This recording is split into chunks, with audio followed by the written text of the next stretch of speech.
Palu juru lelang menghantam dengan bunyi keras yang menggema di gudang berdebu. Terjual untuk gadis kecil di belakang. Keheningan menyebar di antara kerumunan saat Sophie Dawson melangkah maju, memegang kaleng kopi berisi uang kertas lusuh dan koin, seluruh tabungannya. Baru berusia 10 tahun, ia berdiri di depan kandang lelang dengan dagu terangkat, mengabaikan tatapan orang dewasa yang menjulang di atasnya. Di sudut kandang, anjing German Shepherd itu meringkuk ketakutan, tulangnya tampak jelas seperti jeruji, matanya kusam dan putus asa. Saat orang lain melihat seekor anjing rusak yang tak diinginkan, Sophie melihat sesuatu yang berbeda. Cahaya kecil yang terkubur di balik ketakutan dan pengabaian. "Saya ambil dia sekarang," katanya dengan suara mantap meski jantungnya berdebar kencang. "Nak, anjing itu nggak sepadan," kata juru lelang sambil menghitung uangnya. "Dia udah dikembalikan 2 kali. Gagal ujian jadi anjing pendamping, mungkin sakit, susah dilatih." Sophie menjulurkan tangan lewat kawat ke arah anjing yang gemetar itu. Mata mereka bertemu. Ada sesuatu yang tak terucap di antara mereka, janji sunyi. Mereka belum tahu, tapi momen itu akan mengubah segalanya. Bukan hanya untuk mereka, tapi juga untuk seluruh kota. Klik suka dan tulis di komentar dari mana kamu menonton.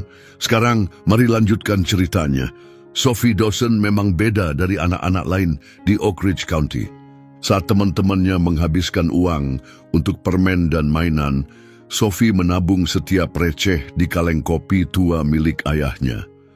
Thomas Dawson dulu pelatih anjing yang terkenal di kota kecil itu, sampai dia tiba-tiba meninggal 14 bulan yang lalu. Serangan jantung itu meninggalkan Sophie dan ibunya Grace hanya dengan kenangan, tagihan yang belum lunas, dan buku panduan pelatihan anjing milik Thomas, penuh dengan catatan tulisan tangan tentang perilaku dan psikologi anjing. "Kamu punya bakat kayak ayahmu sama hewan," kata Grace seringkali sambil melihat Sophie menenangkan kucing galak tetangga atau membantu burung liar yang nyasar masuk rumah. Itu bukan cuma keahlian, itu adalah ikatan Sophie dengan ayahnya, sesuatu yang membuatnya merasa dekat meski hatinya diselimuti kesedihan. Hidup di Oak Ridge makin sulit. Sejak pabrik lokal tutup, banyak keluarga kesulitan memenuhi kebutuhan, dan Grace Dawson harus kerja lembur di rumah makan supaya mereka bisa bertahan. Rumah kecil mereka berdiri di lahan 2 hektar di pinggiran kota dengan gudang tua yang dulu pernah diubah Thomas jadi tempat pelatihan anjing.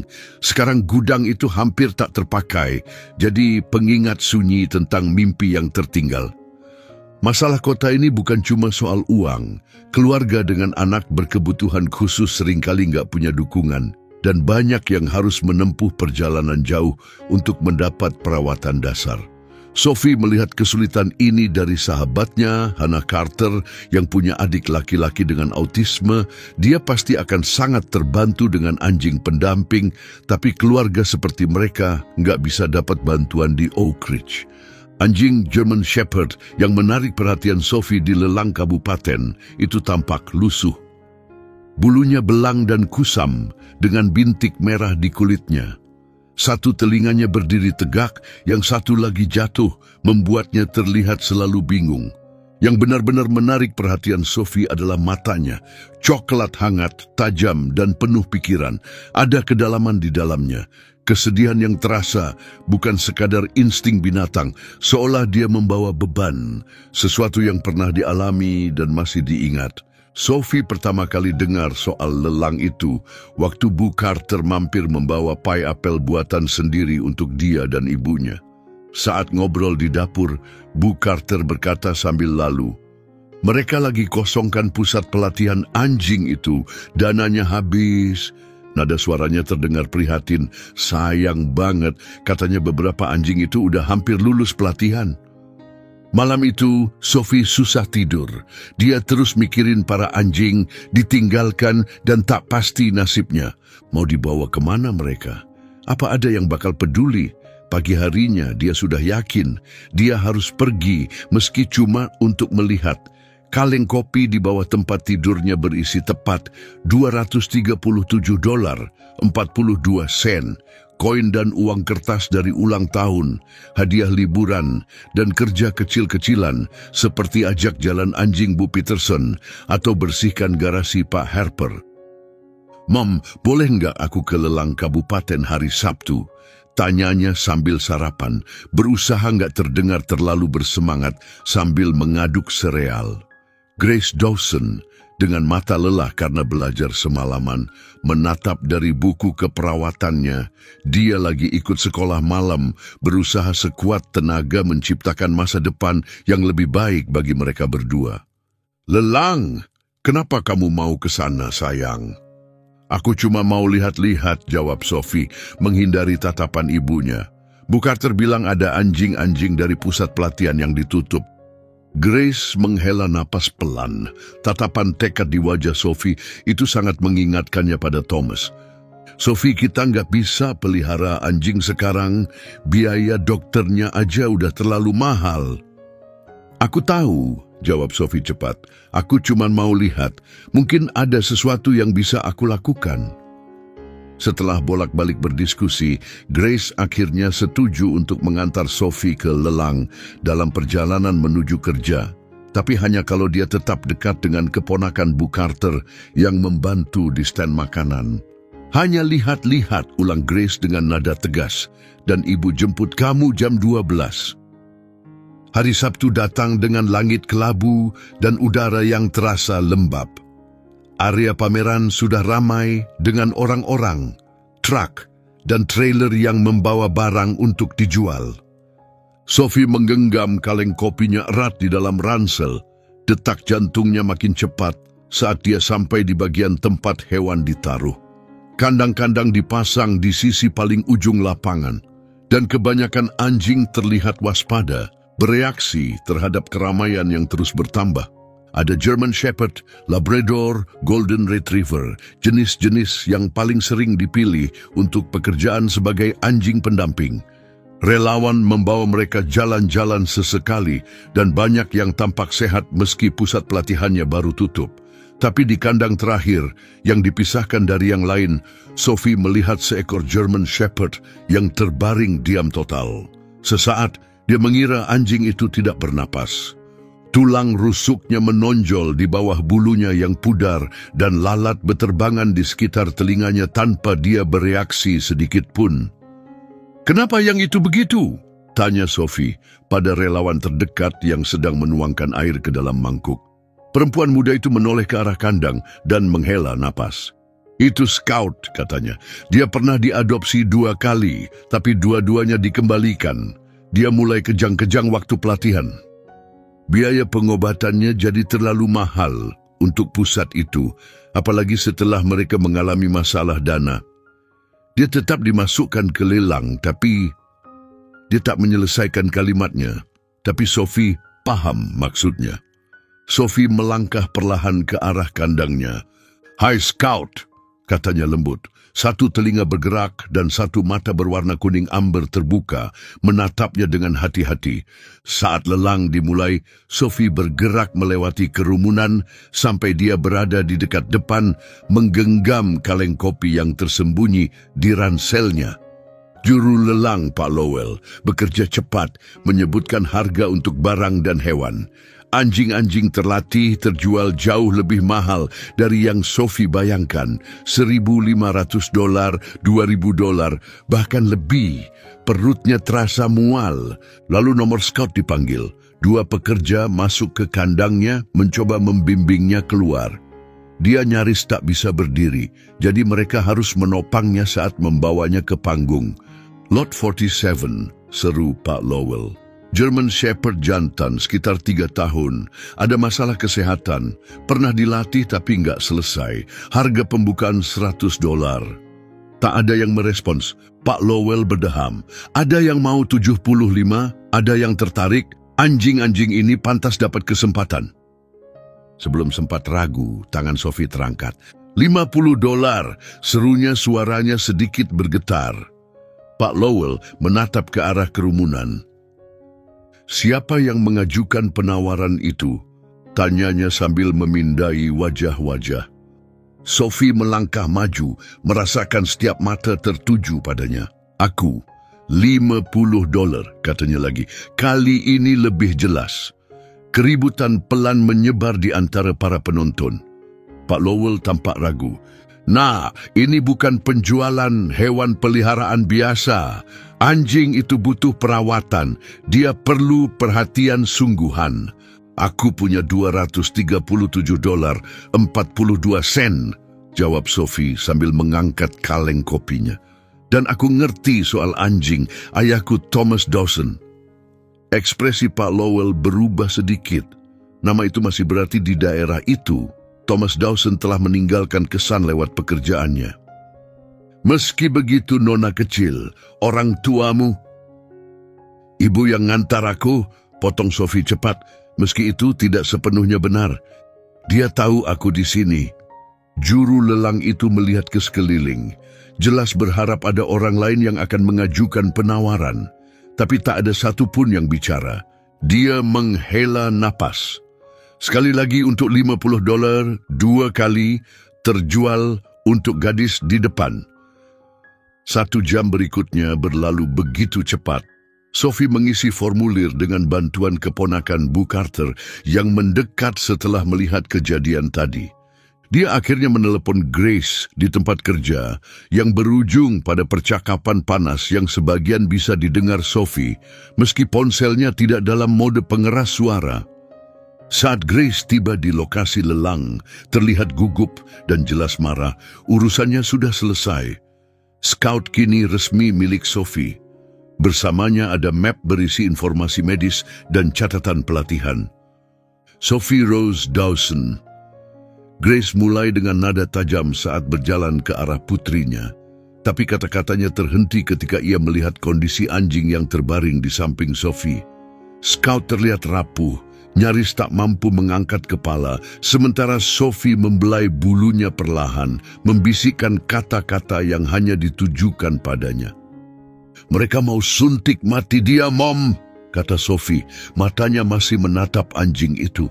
"Nggak ada yang mau ambil dia."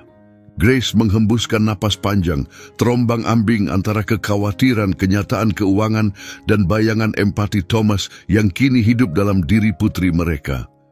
"Kita nggak punya uang buat ke dokter hewan, Sophie. Dia benar-benar sakit." "Gimana dengan dana darurat, Dad?" tawar Sophie. "Dia pasti bakal pakai itu buat hal kayak gini."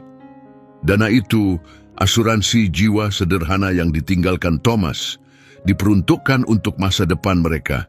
Tapi saat Grace menatap wajah putrinya, ia melihat sesuatu yang belum mampu ia berikan. Rasa tenang.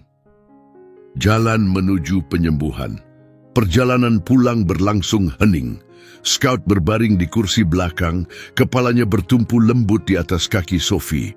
Dia terlalu lemah untuk banyak bergerak, tapi pandangannya tetap tertuju pada gadis di sampingnya. Seolah mencoba memahami kenapa dia dipilih saat tak ada orang lain yang mau. Begitu mereka masuk ke jalan masuk rumah, kabar tentang pembelian tak terduga. Sophie sudah menyebar lewat jalur gosip cepat khas Oak Ridge. Bu Carter sudah menunggu di depan pintu, membawa perlengkapan dan ranjang anjing empuk. Tak lama setelah itu, Pak Harper datang bersama putranya, mahasiswa kedokteran hewan yang sedang pulang akhir pekan, menawarkan diri memeriksa Scout secara gratis. Saat mereka membawa anjing itu masuk ke rumah, melewati alat pelatihan berdebu yang tak tersentuh sejak Thomas meninggal, sesuatu berubah di udara. Rumah itu tak lagi terasa penuh duka. Tujuan hidup telah kembali.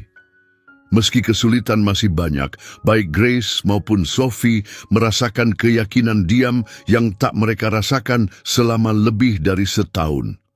Minggu pertama bersama Scout ternyata lebih berat dari yang dibayangkan Sophie. Meskipun dia punya catatan ayahnya dan tekad kuat, dia menghadapi tantangan yang tak pernah ia duga. Scout menolak makan, hampir tak bereaksi saat makanan disajikan. Kadang dia hanya menatap kosong. terlalu lelah bahkan untuk menoleh. Seolah-olah dia sudah menyerah menjalani hari-harinya tanpa keinginan untuk terus hidup. Setiap pagi sebelum berangkat sekolah, Sophie berlutut di sampingnya di pojok dapur, menawarkan potongan ayam rebus atau telur orak-arik yang dimasak ibunya. "Coba makan sedikit ya," bisiknya, lembut tapi penuh harap. Tapi Scout tetap tidak bereaksi. Mata ambernya tetap kosong dan redup. Malam harinya, Sophie membacakan catatan pelatihan lama milik ayahnya, suaranya rendah dan tenang. Seringkali Grace menemukan putrinya tertidur di lantai di samping anjing itu, tangannya menyentuh lembut bahunya yang kurus. Grace khawatir. Scout terlihat semakin lemah dan Sophie mencurahkan segalanya untuk menyelamatkannya. Tapi Grace tak sanggup menghentikannya. Karena ini pertama kalinya dalam setahun terakhir ia melihat cahaya kembali di mata putrinya. Pada hari keempat, Scout tampak lebih buruk. Saat Sophie pulang sekolah, ia mendengar ibunya berbicara di telepon. Suaranya pelan saat membahas perawatan akhir hayat dengan dokter hewan. Sophie membeku, lalu berlari menuju gudang, satu-satunya tempat yang masih terasa dekat dengan ayahnya. Dikelilingi oleh aroma kulit tua dan serbuk gergaji, bau yang selalu mengingatkannya pada sang ayah. Sophie menangis untuk pertama kalinya sejak Scout datang ke rumah. "Aku nggak tahu harus gimana, Dad," bisiknya ke dalam keheningan, suaranya pecah. "Aku pikir aku bisa nolong dia, kayak yang akan kamu lakukan. Aku pikir aku punya bakat yang sama seperti yang kamu bilang dulu." Sentuhan lembut di bahunya membuatnya terkejut. Itu Bu Carter, yang mampir untuk mengantar persediaan tambahan dan kaserol hangat. Ia duduk pelan di samping Sophie di bangku usang tempat Thomas biasa merancang sesi pelatihannya. "Ayahmu juga enggak selalu berhasil di percobaan pertama," kata Bu Carter lembut.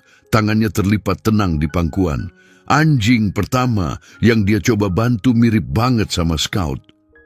Dia juga enggak mau makan, enggak mau bereaksi. Thomas hampir nyerah." Sophie mengangkat kepala, air mata mengalir di wajahnya. Apa masalahnya? Thomas menyadari kalau anjing itu hanya mau makan setelah mendengar perintah tertentu dari pemilik sebelumnya. Begitu dia tahu itu, semuanya jadi masuk akal. Bu Carter menyentuh tangan Sophie dengan lembut. "Sayang, kadang bukan soal usaha yang lebih keras, tapi soal bisa melihat apa yang sebenarnya udah ada." Ternyata Bu Carter lebih dari sekadar tetangga baik. Sebelum pensiun, dia pernah bekerja sebagai teknisi hewan, khusus membantu pemulihan anjing layanan dan pekerja. Pengalamannya ditambah kasih sayangnya pada Sophie, menjadikannya sumber bantuan yang tak terduga, tapi sangat berharga dalam proses penyembuhan Scout. Malam itu, setelah Bu Carter pulang, Sophie mengumpulkan semua dokumen Scout dari penampungan. Dia membentangkannya di meja dapur dan memeriksa dengan teliti seluruh latar belakang pelatihan Scout. Grace duduk di sampingnya, menggunakan pengetahuannya di bidang keperawatan untuk membantu memahami istilah medis yang rumit. "Lihat ini," kata Grace, menunjuk pada catatan tulisan tangan di pinggir salah satu formulir. Tertulis hanya merespons perintah dari pelatih awal. Perlu pelatihan ulang untuk penyesuaian. "Menurutmu itu artinya?" Sophie langsung membalik-balik buku catatan lama ayahnya, mencari tentang metode pelatihan anjing layanan. "Ayah nulis soal ini," bisiknya, tentang bagaimana beberapa anjing bisa punya ikatan begitu kuat dengan pelatih pertamanya sampai-sampai mereka nggak bisa terima perintah dari orang lain. Bekerja sama, mereka membuat daftar perintah umum yang biasa dipakai untuk anjing layanan. Pagi berikutnya, alih-alih menyerahkan makanan langsung, Sophie meletakkan mangkuk di dekat Scout dan dengan suara jelas berkata, "Scout, ambil makanan." Tidak ada reaksi. Dia mencoba lagi dengan frasa berbeda.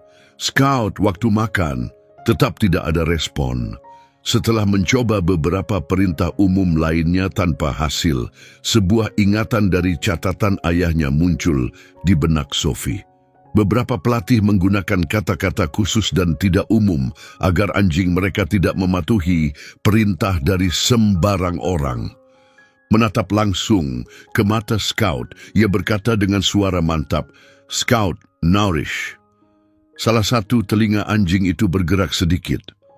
Sophie tak bergerak sedikit pun. "Scout, nourish," ulangnya pelan. Perlahan dan dengan usaha jelas, Scout mengangkat kepalanya dan menoleh ke arah mangkuk. Dengan seluruh sisa tenaganya, Scout berhasil merangkak sedikit dan menggigit sepotong ayam. Dari ambang pintu, Grace menyaksikan dengan mata berkaca-kaca, tangannya menutupi mulut saat ia menahan tangis bahagia. Sophie tetap diam membeku, tak berani bergerak. Khawatir kalau sedikit saja ia salah langkah, momen rapuh itu akan hilang. Memang, Scout hanya mampu makan 3 potong kecil ayam sebelum kelelahan, tapi tindakan kecil itu mengubah segalanya. Itu menyalakan secercah harapan di tengah keputusasaan. Menyadari bahwa Scout masih merespons perintah tertentu menjadi titik balik penting dalam proses penyembuhannya. Sophie langsung mulai menyusun rencana dengan hati-hati membangun kembali pola perintah. Ia mencatat perintah mana saja yang masih dikenali Scout dan mana yang harus diajarkan ulang dari awal. Bu Carter kini jadi pengunjung tetap, datang setiap hari tak hanya membawa saran, tapi juga suplemen khusus agar Scout mendapat asupan gizi yang cukup. Aku agak khawatir soal kejang yang tertulis di berkasnya. Akunya setelah beberapa hari mengamati Scout dengan saksama. Mungkin karena malnutrisi, tapi bisa juga ada masalah di sarafnya. Ia memperingatkan mereka agar siap menghadapi kemungkinan itu, dan memang benar. Di pagi hari ke-6, Sophie melihatnya terjadi untuk pertama kali. Scout baru saja mengikuti perintahnya beberapa detik sebelumnya, lalu tiba-tiba tubuhnya ambruk, kaku, dan gemetar hebat. Sophie tidak panik. Ia mengingat apa yang pernah ayahnya ajarkan soal kejang pada anjing. Ia tetap tenang, berbicara lembut pada Scout, dan menghitung durasi kejang dengan jam tangan Mickey Mouse, lamanya. Setelah 3 menit 22 detik, tubuh Scout mulai rileks. Ia kelelahan tapi sadar. "Kamu baik-baik saja," bisik Sophie. Tangannya menyentuh sisi tubuh Scout saat ia terbaring. "Aku di sini, Scout." Dari ambang pintu, Grace berdiri terpaku, menyaksikan seluruh kejadian itu. Ia takjub melihat betapa tenang dan tegarnya putrinya. Setelah Scout tertidur, Grace duduk di samping Sophie di lantai dapur. "Ayahmu pasti bangga padamu," ucap Grace pelan. "Bukan cuma karena kamu ngerawat Scout, tapi karena kamu begitu kuat." Sophie bersandar ke ibunya, mendadak merasakan seluruh beban hari-hari terakhir menghantam dirinya. Bu Carter bilang kejangnya mungkin bisa membaik kalau nutrisinya tepat dan dikasih obat, ucap Sophie pelan. Dan kalaupun nggak bisa hilang sepenuhnya, kita akan belajar cara menghadapinya. Grace mengangguk, naluri perawatnya langsung bekerja menghitung kira-kira jenis perawatan dan biaya yang dibutuhkan. Tapi melihat hubungan yang tumbuh antara putrinya dan anjing yang terluka ini, melihat bagaimana Sophie menuangkan kesedihannya atas kehilangan Thomas ke dalam sesuatu yang justru menyembuhkan dirinya dan Scout, membuat semuanya terasa lebih bisa dijalani. Seiring berlalunya bulan pertama, kemenangan-kemenangan kecil mulai terkumpul. German Shepherd itu mulai lebih sering merespons Sophie. Matanya selalu mengikuti kemanapun ia bergerak di rumah. Di minggu ketiga, Scout sudah bisa berdiri sendiri meski hanya sebentar. Di minggu keempat, ia berhasil berjalan pelan dan gemetar melintasi dapur. Setiap kemajuan dicatat dan dirayakan di buku catatan yang diberi judul Kebangkitan Scout oleh Sophie. Perubahan fisiknya luar biasa. Bulunya yang dulu kusam dan belang mulai tampak berkilau kembali. Meski tulang rusuknya masih terlihat, kini tak lagi seperti akan menembus kulit. Matanya yang dulu penuh keputusasaan, kini memancarkan rasa ingin tahu dan kesadaran. Saat Sophie pulang sekolah, Scout akan mengangkat kepalanya untuk menatapnya, kadang bahkan mencoba bangkit dan menghampirinya. Yang paling mengejutkan orang-orang terdekat Sophie bukan cuma perkembangan Scout, tapi juga betapa banyak Sophie sendiri telah berubah. Gadis yang dulu pendiam dan tertutup, yang menjauh dari teman-teman dan kegiatan sejak kehilangan ayahnya, perlahan-lahan kembali menemukan hidupnya. Merawat Scout memberinya tujuan dan melihat bagaimana anjing itu merespons usahanya membantu membangun kembali rasa percaya dirinya. Perjalanan ke depan masih penuh ketidakpastian. Kondisi Scout tetap rapuh dan masih banyak pelatihan yang harus dilakukan.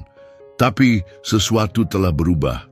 Baik Sophie maupun Scout kini punya alasan untuk terus melangkah karena mereka telah menemukan harapan dalam satu sama lain. Saat musim semi mulai mekar di Oak Ridge County, pemulihan Scout pun berkembang seiring dengannya. Tak lagi sekadar tulang dan kulit, German Shepherd itu kini berjalan dengan percaya diri di halaman rumah keluarga Dawson. Bulunya kembali berkilau, hitam pekat dan coklat hangat yang bersinar di bawah matahari pagi saat Sophie mengajaknya berjalan-jalan yang semakin jauh. Dia memang masih kurus, tapi kekuatannya perlahan kembali. Sophie mulai menggunakan rutinitas latihan dari catatan lama ayahnya, membantu membangun kembali otot di kaki dan bahunya. Dari jendela dapur, Grace sering mengamati putrinya dan Scout di luar sambil bersiap pergi kerja. Ia takjub melihat perubahan pada keduanya. Wajah Sophie yang dulu muram dalam kesedihan diam, kini bersinar dengan fokus dan kegembiraan saat bersama anjing itu. Mimpi buruk yang menghantuinya sejak Thomas meninggal hampir lenyap. Sejak Scout mulai tidur di kaki ranjangnya, kehadirannya seperti melindungi Sophie dari mimpi-mimpi terburuk. Mereka saling menyembuhkan, komentar Bu Carter suatu sore saat ia datang untuk memantau perkembangan Scout. Thomas dulu sering bilang, hewan yang sudah melewati hal paling buruk biasanya jadi yang paling setia, asal mereka bisa belajar percaya lagi. Suara Bu Carter penuh kehangatan. Kejang Scout memang belum hilang sepenuhnya, tapi kini jauh lebih jarang berkat pola makan teratur dan rencana pengobatan yang ia bantu susun.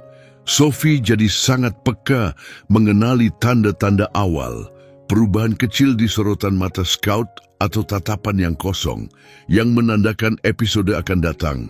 Ia mencatat setiap detail, durasi, kemungkinan pemicu, dan pola yang ia temukan. Catatannya begitu lengkap sampai dokter hewan kabupaten pun terkejut saat pemeriksaan terakhir Scout. Kamu punya masa depan cerah di bidang perawatan hewan, kata dokter. Whitman sambil membaca lembaran catatan itu. Ini lebih lengkap dari laporan yang saya terima dari teknisi hewan profesional. Namun usaha Sophie tak berhenti di pemulihan fisik. Mengikuti keyakinan ayahnya bahwa menjaga mental anjing pendamping sama pentingnya dengan pelatihan fisik, ia mulai menambahkan tantangan dan perintah baru ke dalam rutinitas mereka. Suatu hari ia membuat penemuan penting. Scout langsung merespons isyarat tangan. Itu tanda jelas bahwa dia pernah dilatih sebagai anjing layanan tingkat tinggi yang terbiasa mengikuti perintah tanpa kata dengan presisi sempurna. Lihat ini, Mom, kata Sophie suatu malam, mengangkat tangannya datar menghadap Scout. Scout, settle. German Shepherd itu langsung rebah di lantai, waspada tapi sepenuhnya tenang dan diam. Lalu dengan isyarat tangan lain, ia berdiri dan bergerak mulus ke posisi di sisi kiri Sophie. Dia tahu perintah tingkat lanjut, ucap Sophie dengan kagum. Penasaran dengan apa lagi yang mungkin pernah diajarkan pada Scout, Sophie mulai mencoba berbagai perintah anjing layanan lainnya. Ia mengambilnya dari buku pelatihan ayahnya dan mencari yang lain secara daring. Yang mengejutkan, Scout merespons lebih dari 30 perintah khusus. Dia bisa mengambil barang tertentu sesuai nama, membuka pintu dengan tali yang diikat di pegangan, bahkan menahan tubuhnya agar bisa digunakan sebagai penopang keseimbangan, meskipun ia masih belum cukup kuat untuk melakukan itu secara konsisten. Suatu sore, saat membuka laci meja kerja ayahnya, sesuatu yang belum pernah ia berani lakukan sejak sang ayah meninggal, Sophie menemukan laci yang terkunci. Ia menemukan kunci kecil yang direkatkan di bawah alas meja. Di dalam laci itu ada satu map berisi surat-surat dari berbagai organisasi pelatihan anjing layanan. Satu nama langsung menarik perhatiannya, Northeast Service Canines, organisasi yang juga tercantum di berkas milik Scout. "Mom," panggil Sophie sambil membentangkan kertas-kertas itu di meja dapur. "Ini tempat Scout dilatih. Surat-surat ini, mereka minta pendapat Dad tentang sistem pelatihan mereka." Grace melihat dokumen-dokumen itu, matanya membesar saat menyadari keterkaitannya. "Dia pernah cerita soal ini," ucapnya pelan. "Dia bantu mereka menyusun ulang metode untuk anjing pendeteksi kejang. Itu proyek terakhir yang dia kerjakan sebelum..." Kesadaran itu menghantam Sophie dan Grace pada saat yang sama. Scout bukan sekadar anjing layanan biasa. Dia pernah menjadi bagian dari program spesialisasi tinggi yang Thomas sendiri bantu kembangkan. Kebetulan ini terasa terlalu dalam, seolah-olah Thomas sendiri yang menuntun Sophie pada anjing ini, menciptakan ikatan yang melampaui kebetulan. Saat mereka menyelami lebih dalam riwayat medis Scout, mereka menemukan satu detail penting yang sebelumnya terlewat. Scout tidak mengalami kejang saat pelatihan. Justru, dia dipilih untuk program respons kejang karena kepekaan alaminya yang sangat langka. Kejangnya baru muncul belakangan setelah pusat pelatihan terkena pemotongan anggaran yang berdampak pada perawatan dan nutrisi. Disitulah segalanya mulai bermasalah. Membaca catatan terbaru itu, Sophie memahami sesuatu yang dulu belum ia mengerti. Scout bukan gagal menjadi anjing layanan, justru sebaliknya, dia luar biasa. Dia dilatih secara khusus untuk mendeteksi kejang pada orang lain. Tapi saat kesehatannya sendiri memburuk, program tidak bisa melanjutkan latihannya. Bukan karena dia tidak mampu, melainkan karena sakit menghentikannya di tengah jalan. Kesadaran ini mengubah cara pandang Sophie dalam melatih Scout. Dengan bantuan Bu Carter dan catatan ayahnya, ia mulai melihat Scout bukan sebagai hewan penyelamatan, melainkan sebagai profesional yang pelatihannya terhenti.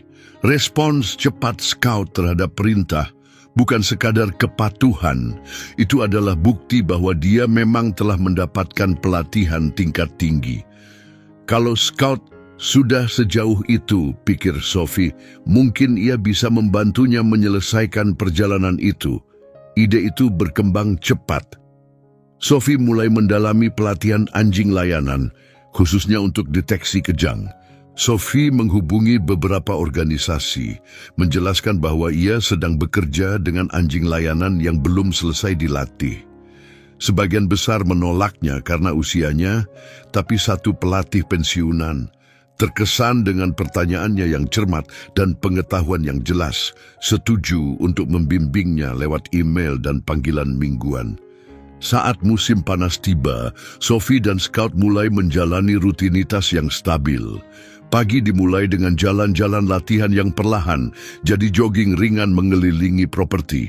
Siang hari mereka latihan perintah dan mempercepat respon. Sore harinya mereka latihan keterampilan khusus, mengambil benda tertentu, menghindari rintangan, dan perilaku tanda bahaya. Grace, yang dulu begitu khawatir tentang keadaan putrinya, berkata padaku betapa Sophie telah berubah.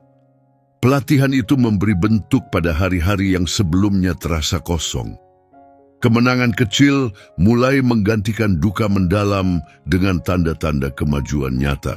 Saat anak-anak lain menghabiskan libur musim panas di kolam renang atau taman bermain, Sophie bekerja tanpa lelah bersama Scout, menunjukkan komitmen yang jauh melebihi usianya yang baru 10 tahun.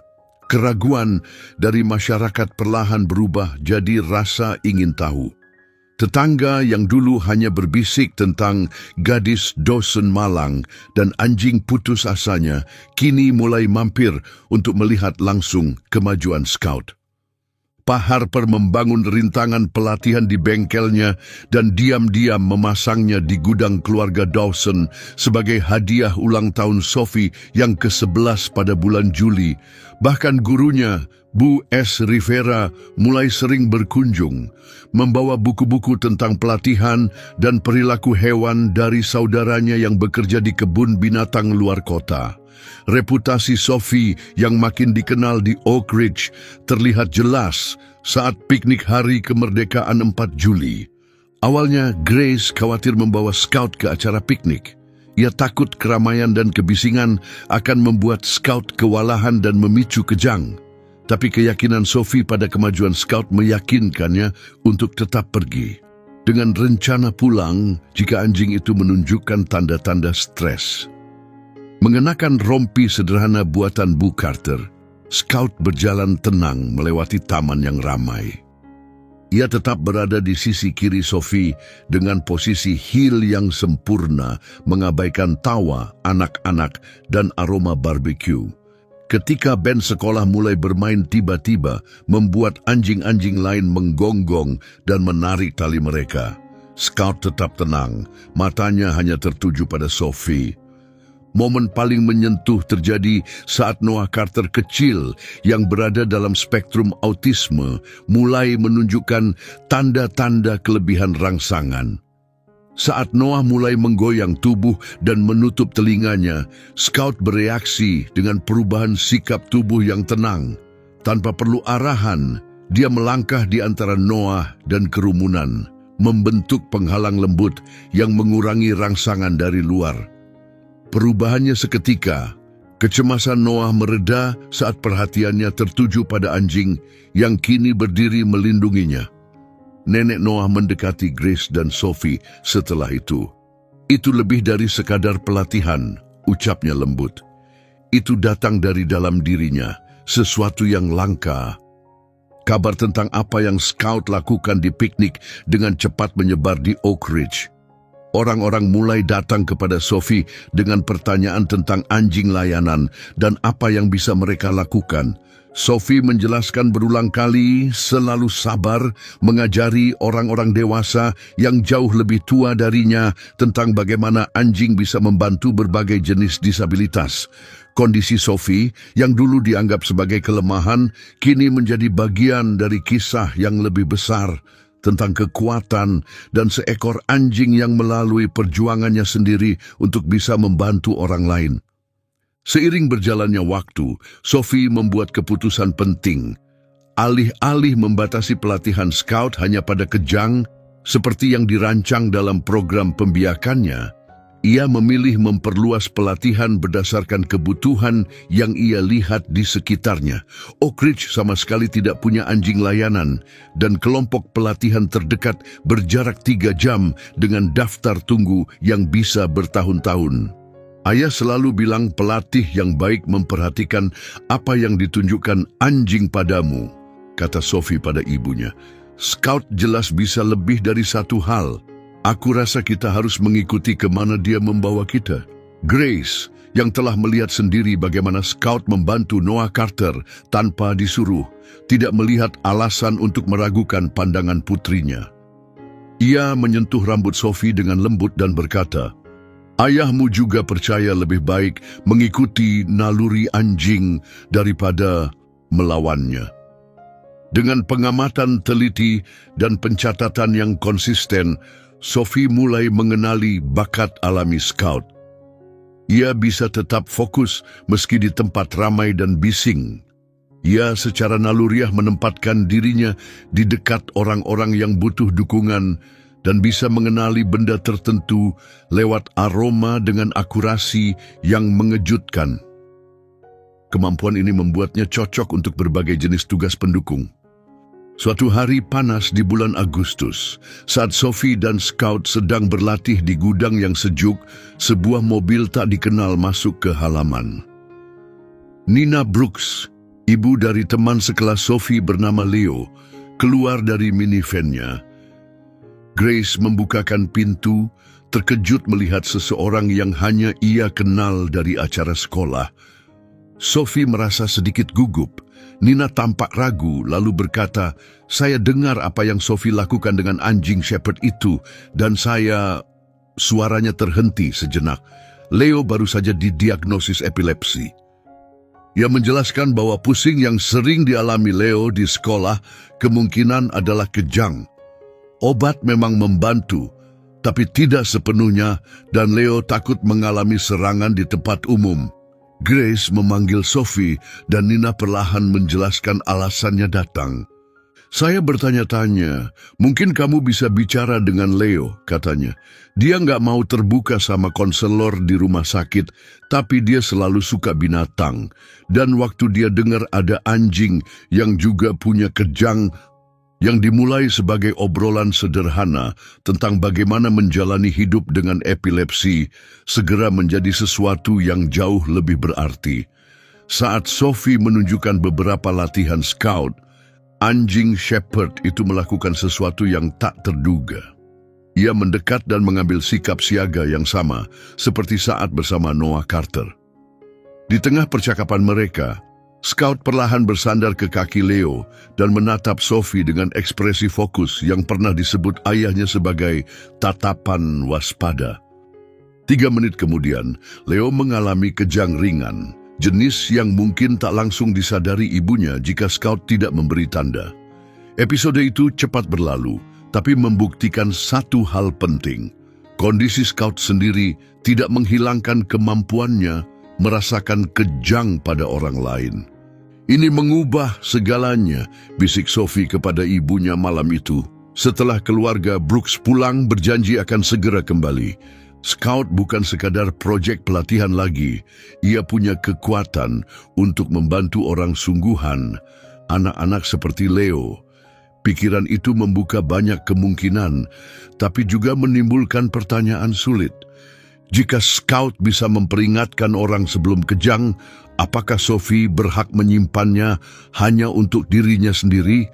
Itu dilema etis yang sangat besar, terlebih untuk anak seusianya. Tapi Sophie menghadapinya dengan kebijaksanaan diam yang sudah menjadi ciri khasnya. Ayah dulu bilang, anjing layanan memilih orangnya, sama seperti orang memilih mereka, katanya sambil duduk di teras di samping ibunya, dengan Scout di antara mereka. Melihat putrinya memikirkan hal-hal seperti ini, Grace melihat kedewasaan tumbuh dalam diri Sophie, sesuatu yang indah, tapi juga sedikit menyayat hati. Sophie sedang belajar tentang pengorbanan dan tujuan hidup dengan cara yang tidak biasa dialami oleh anak-anak. Titik balik datang saat kunjungan bulanan Scout ke dokter hewan. Dr. Whitman memeriksa hasil tes terbaru dan memberi kabar campuran. Kondisi keseluruhan Scout membaik, tapi episode mentalnya tidak akan hilang. Sepertinya akan tetap terjadi sepanjang hidupnya, kata Dr. Whitman. Meskipun kita bisa mengendalikannya dengan obat yang tepat. Dalam perjalanan pulang, Sophie duduk diam, tak seperti biasanya. Begitu mereka sampai di depan rumah, akhirnya ia bicara. "Aku tahu apa yang harus kita lakukan dengan Scout," katanya mantap. "Dia nggak bisa jadi anjing layanan penuh waktu buat orang lain karena dia masih butuh perawatan, tapi dia tetap bisa membantu orang lain." Sophie punya ide kreatif. Scout bisa jadi anjing pendukung bersama, terutama membantu anak-anak dengan kejang, kecemasan, atau gangguan sensori. Alih-alih dipasangkan hanya dengan satu orang, ia akan tetap tinggal bersama Sophie sebagai pendamping utamanya dan tersedia untuk kunjungan terencana dan sesi khusus. Kondisinya sendiri bukannya jadi hambatan, justru bisa membuat anak-anak lain merasa lebih terhubung dengannya. Itu berarti harus memikirkan ulang bagaimana anjing layanan biasanya digunakan. Tapi Sophie tidak sendiri dalam hal ini. Bu Rivera membantunya menyiapkan presentasi untuk Dewan Sekolah tentang bagaimana Scout bisa mendukung siswa berkebutuhan khusus. Dr. Whitman setuju memantau kesehatan Scout dan menyesuaikan pengobatan dengan aktivitasnya. Bahkan, perpustakaan setempat menunjukkan minat untuk menghadirkan Scout saat sesi membaca tenang. Saat musim gugur datang dan sekolah kembali dimulai, kalender Scout pun mulai terisi dengan kegiatan bermakna. Setiap Selasa, ia berbaring tenang di perpustakaan, membantu anak-anak pemalu membangun kepercayaan diri saat membaca. Setiap Kamis pagi, sebelum kelas dimulai, Leo Brooks mampir untuk sesi Teman Kejang, kunjungan singkat di mana ia bisa relaks dan latihan strategi mengatasi stres dengan Scout siaga di dekatnya. Akhir pekan, Sophie sering ikut acara komunitas, memperlihatkan kemampuan Scout dan berbagi cerita tentang peran anjing layanan. "Kamu sudah melakukan sesuatu yang benar-benar istimewa," kata Bu Carter saat mereka menyaksikan Scout dengan tenang membimbing cucunya, Noah, melalui sesi latihan yang dirancang. "Ini bukan cuma menyelamatkan seekor anjing, ini mengubah cara kita melihat anjing layanan." Scout sedang membantu Noah menyelesaikan tugas sederhana untuk melatih fokus dan berpikir langkah demi langkah. Di saat itu, Sophie merasakan sesuatu yang sudah lama hilang, rasa keyakinan yang sejak lama tak ia rasakan sejak ayahnya meninggal. "Ayah dulu bilang, kadang hal-hal tersulit yang kita hadapi justru menunjukkan kenapa kita ada di sini," ujarnya pelan. "Aku nggak pikir kejangnya Scout membuat dia nggak layak jadi anjing layanan. Itu justru membuat dia cocok untuk pekerjaan yang berbeda. Apa yang awalnya dimulai sebagai misi penyelamatan telah tumbuh menjadi sesuatu yang jauh lebih besar daripada yang pernah dibayangkan oleh Sophie maupun Grace. Scout yang dulu dianggap rusak dan tak bisa dilatih, kini bukan hanya sahabat setia. Ia telah menjadi pelopor dalam bentuk baru perawatan komunitas. Dan Sophie, gadis yang dulu berduka dan mencari makna melalui seekor anjing yang terlupakan, telah menemukan lebih dari sekadar penghiburan. Ia telah menemukan tujuannya. Dalam meneruskan pekerjaan sang ayah, ia menghormati baik keahlian maupun kebaikan hatinya. Saat kisah Scout menyebar, perbukitan di sekitar Oak Ridge berubah warna menjadi jingga dan merah menyala. Koran lokal menerbitkan artikel tentang pendekatan baru terhadap anjing layanan komunitas, dan kelompok-kelompok dari daerah sekitar mulai menghubungi Sophie dan Grace untuk bertanya bagaimana mereka bisa menerapkan gagasan serupa di kota kecil mereka yang kekurangan akses terhadap anjing layanan terlatih. Apa yang bermula dari satu gadis muda yang mencoba membantu seekor anjing telah berkembang menjadi sesuatu yang berpotensi menjangkau jauh melampaui Oak Ridge. Suatu pagi Oktober yang dingin, setelah menyelesaikan latihan Scout di gudang yang kini dipulihkan dan digunakan sebagai ruang pelatihan, Grace muncul di pintu dengan kabar tak terduga. "Ada seseorang yang ingin bertemu denganmu dan Scout," katanya dengan wajah sulit dibaca. Namanya Dr. Marcus Blake dari National Service Animal Foundation. Katanya dia sudah mengikuti perjalanan Scout. Sophie menyeka jerami dari celananya dan mengikat kembali rambut ekornya. Penasaran tapi sedikit ragu. Mereka memang pernah menerima kunjungan sebelumnya, biasanya guru lokal, pemimpin kota, atau keluarga yang ingin belajar lebih banyak, tapi belum pernah yang seperti ini. Dr. Blake menunggu di dekat mobil Grace, tinggi dengan rambut mulai beruban, dan mengenakan mantel wol mewah yang mencolok di tengah suasana pedesaan Oak Ridge. Meskipun ia tampak agak asing, senyumnya hangat dan tulus saat Sophie berjalan mendekat dengan Scout di sisinya. Ia mengulurkan tangan. "Dan ini pasti anjing luar biasa bernama Scout. Saya sudah dengar banyak hal hebat tentang apa yang kalian berdua capai." Scout berdiri tenang di sisi kiri Sophie, kokoh dan fokus. Pelatihannya tampak jelas dari setiap gerakan. Perubahan Scout dari anjing kurus lelah yang dulu mereka lihat di lelang menjadi German Shepherd, kuat dan percaya diri yang berdiri sekarang benar-benar luar biasa. "Terima kasih," kata Sophie menjabat tangan dokter. Blake dengan percaya diri yang mencerminkan kedewasaannya. "Apa yang membawa Anda ke Oak Ridge, Dr. Blake?" "Mungkin kita bisa bicara di dalam," jawabnya sambil melirik langit pagi yang cerah. "Saya ingin menyampaikan sesuatu yang mungkin menarik untuk kamu dan ibumu."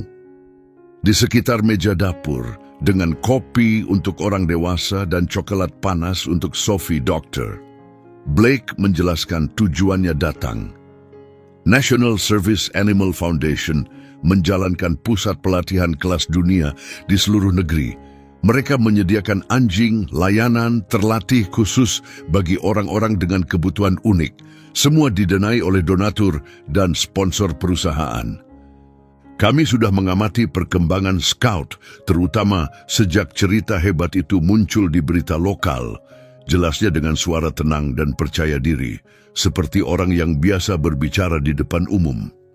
"Apa yang telah kamu lakukan bersama Scout adalah jenis inovasi yang ingin kami dukung."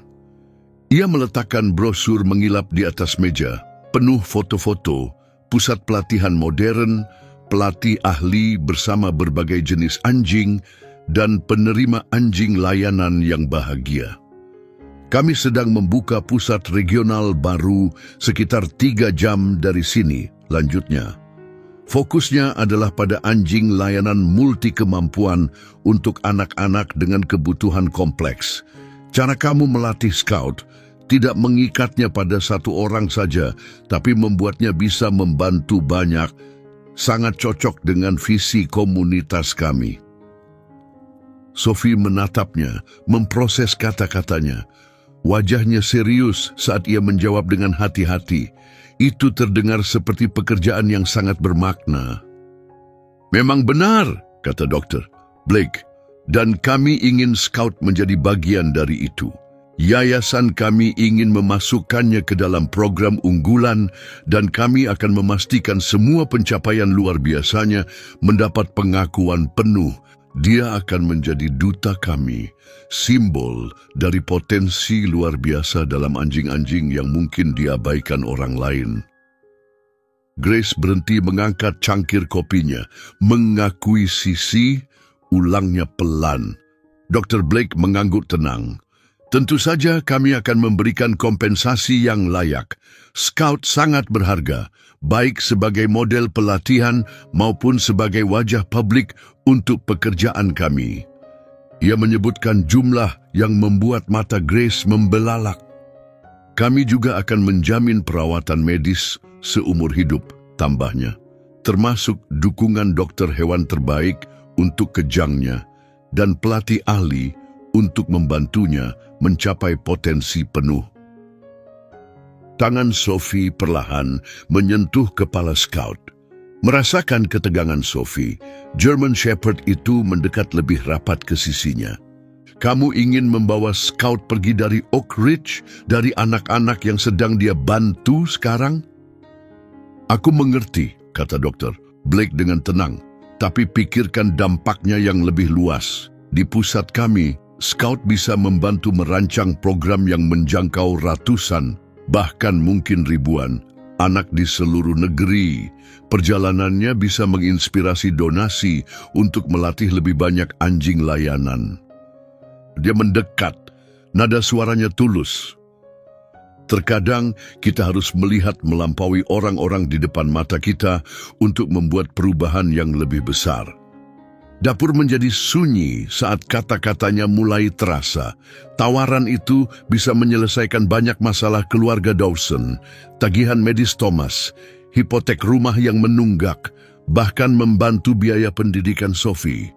Bagi Grace yang harus membagi waktu antara kelas keperawatan dan shift kerja panjang, kestabilan seperti itu pasti terasa seperti hadiah. "Kami berterima kasih atas ketertarikan Anda," katanya akhirnya, memilih kata-katanya dengan hati-hati. Tapi ini bukan keputusan yang bisa kami ambil secepat itu. Scout bukan lagi sekadar milik atau proyek. Dia bagian dari keluarga ini, dan dia memberi dampak nyata di sini untuk anak-anak yang benar-benar membutuhkannya. Dr. Blake mengangguk pelan dengan penuh pengertian. Keputusan seperti ini memang butuh waktu, kata Dr. Blake dengan ramah. Saya akan meninggalkan kartu nama saya dan Anda bisa menghubungi saya setelah punya waktu untuk berdiskusi. Dia menyerahkan kartu bisnis yang elegan dengan tulisan emas mengilap. Saya akan berada di sekitar sini selama seminggu ke depan, mengunjungi lokasi-lokasi potensial untuk pusat baru kami.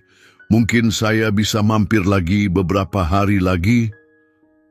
Setelah dia pergi, Sophie menghela napas panjang tanpa sadar sebelumnya ia menahannya. Scout yang menyadari kegelisahannya meletakkan kepalanya perlahan di lututnya, gerakan menenangkan yang bahkan belum pernah diajarkan. "Mom," ucap Sophie pelan, "aku rasa, maksudku, kita tidak harus memutuskan apapun hari ini," jawab Grace dengan lembut, memotong dengan hati-hati. "Masih banyak yang harus kita pikirkan." Dalam hari-hari berikutnya, keluarga Dawson menjalani banyak percakapan panjang dan emosional. Grace, yang selalu realistis, tak bisa menutup mata terhadap betapa tawaran itu bisa mengubah hidup mereka. "Kesempatan seperti ini tidak datang 2 kali," katanya. "Ini bisa membantu memberimu masa depan yang layak, Sophie." Sophie tidak seperti kebanyakan anak seumurannya.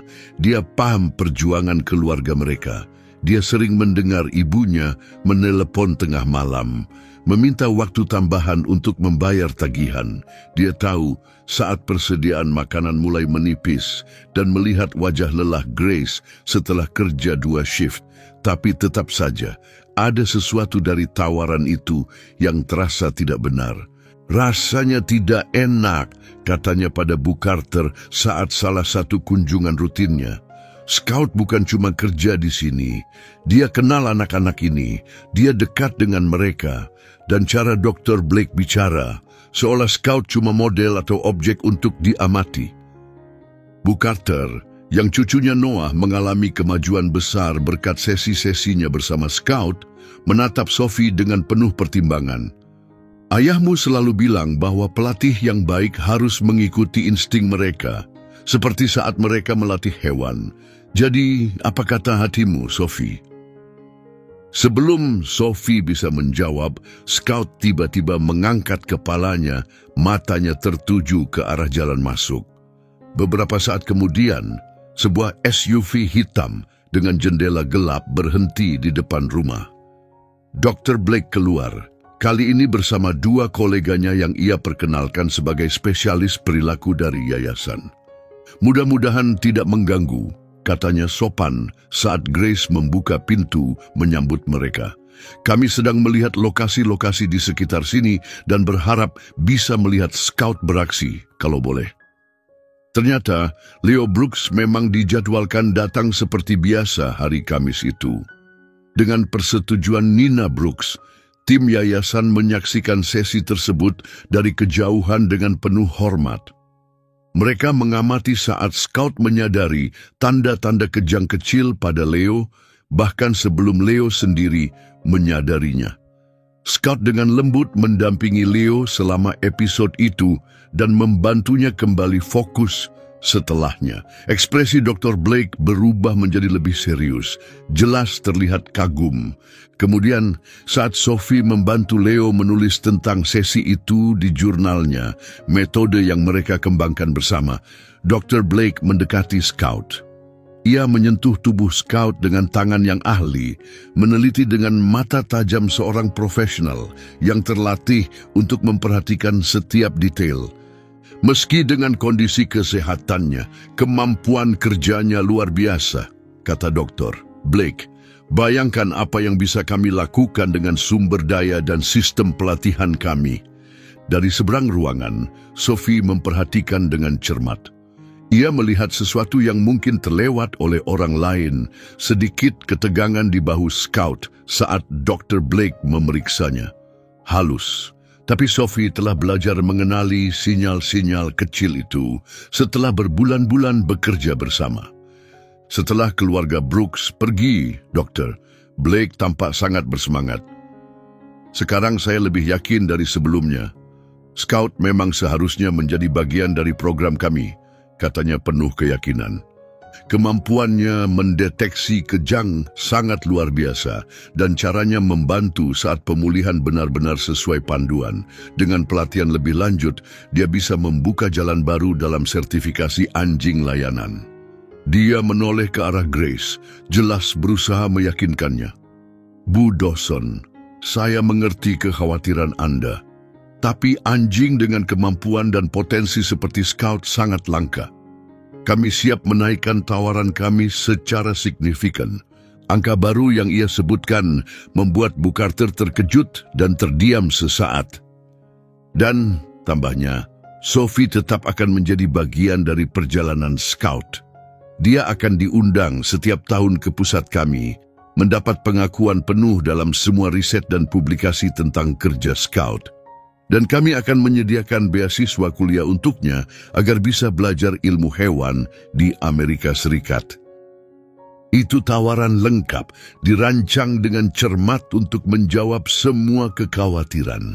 Grace, yang sebelumnya selalu tegas dalam setiap diskusi, kini tampak sedikit ragu. Itu sangat murah hati, Dokter. Blake, kami perlu... Tidak, kata Sophie tiba-tiba, suaranya pelan tapi tegas. Ruangan menjadi hening saat semua mata tertuju padanya. Kami akan pikir. Tidak, ulang Sophie, kali ini dengan lebih tegas. Scout bukan untuk dijual. Tidak ada harga yang cukup. Dia berdiri tegak, bahunya mengeras, menunjukkan keteguhan hati yang dulu pernah diperlihatkan ayahnya dan kini hidup dalam dirinya. Dia sedang melakukan sesuatu yang berarti di sini. Leo membutuhkannya, Noah membutuhkannya, dan anak-anak lain, mereka baru mulai mempercayainya. Dr. Blake menatapnya, ekspresinya campuran antara rasa hormat dan kekecewaan. Itu adalah keterikatan, Sophie, katanya lembut. Itu mengagumkan, tapi kadang-kadang emosi membuat kita sulit melihat dampak yang lebih besar. Scout bisa membantu kami menciptakan alat yang akan mendukung ribuan anak di seluruh negeri. Dengan segala hormat, Dokter, Blake, jawab Sophie, mengejutkan semua orang dengan ketenangannya. Saya rasa Anda sebenarnya tidak benar-benar mengerti. Scout bukan alat untuk menciptakan metode pelatihan. Dia adalah rekan kerja. Dia bekerja dengan anak-anak ini karena dia mengenal mereka. Mereka percaya padanya, cukup untuk merasa aman dan berani melangkah maju. Bu Carter mengangguk pelan menyetujui saat Sophie melanjutkan, suaranya makin mantap. Dan ada satu hal lagi yang ayahku selalu yakini. Pelatihan yang baik bergantung pada kepercayaan dan koneksi, bukan sekadar teknik. Scout melakukan semua itu karena kami punya ikatan. Kamu tidak bisa begitu saja menyerahkannya ke orang baru dan berharap hasilnya sama. Ekspresi Dr. Blake menjadi lebih dingin. Nona muda, saya rasa para profesional dengan pengalaman bertahun-tahun mungkin punya pandangan yang lebih luas tentang perilaku hewan layanan dibandingkan seorang anak, bahkan yang setekun kamu. Lalu dia berbalik ke arah Grace, jelas berusaha mengalihkan pembicaraan dari Sophie. Bu Dawson, mungkin kita bisa berbicara secara pribadi. Namun Grace, yang sejak tadi memperhatikan Sophie dengan kekaguman yang semakin besar, perlahan menggelengkan kepala. Sebenarnya, Dokter, Blake, Sophie adalah suara yang paling penting dalam keputusan apapun tentang masa depan Scout. Dan saya setuju dengan pendapatnya. Suasana ruangan pun berubah. Sesaat, penampilan rapi Dokter. Blake tergeser oleh ekspresi frustrasi yang terlihat jelas sebelum ia kembali menenangkan dirinya. Saya mengerti, Bagaimanapun juga tawaran kami tetap berlaku.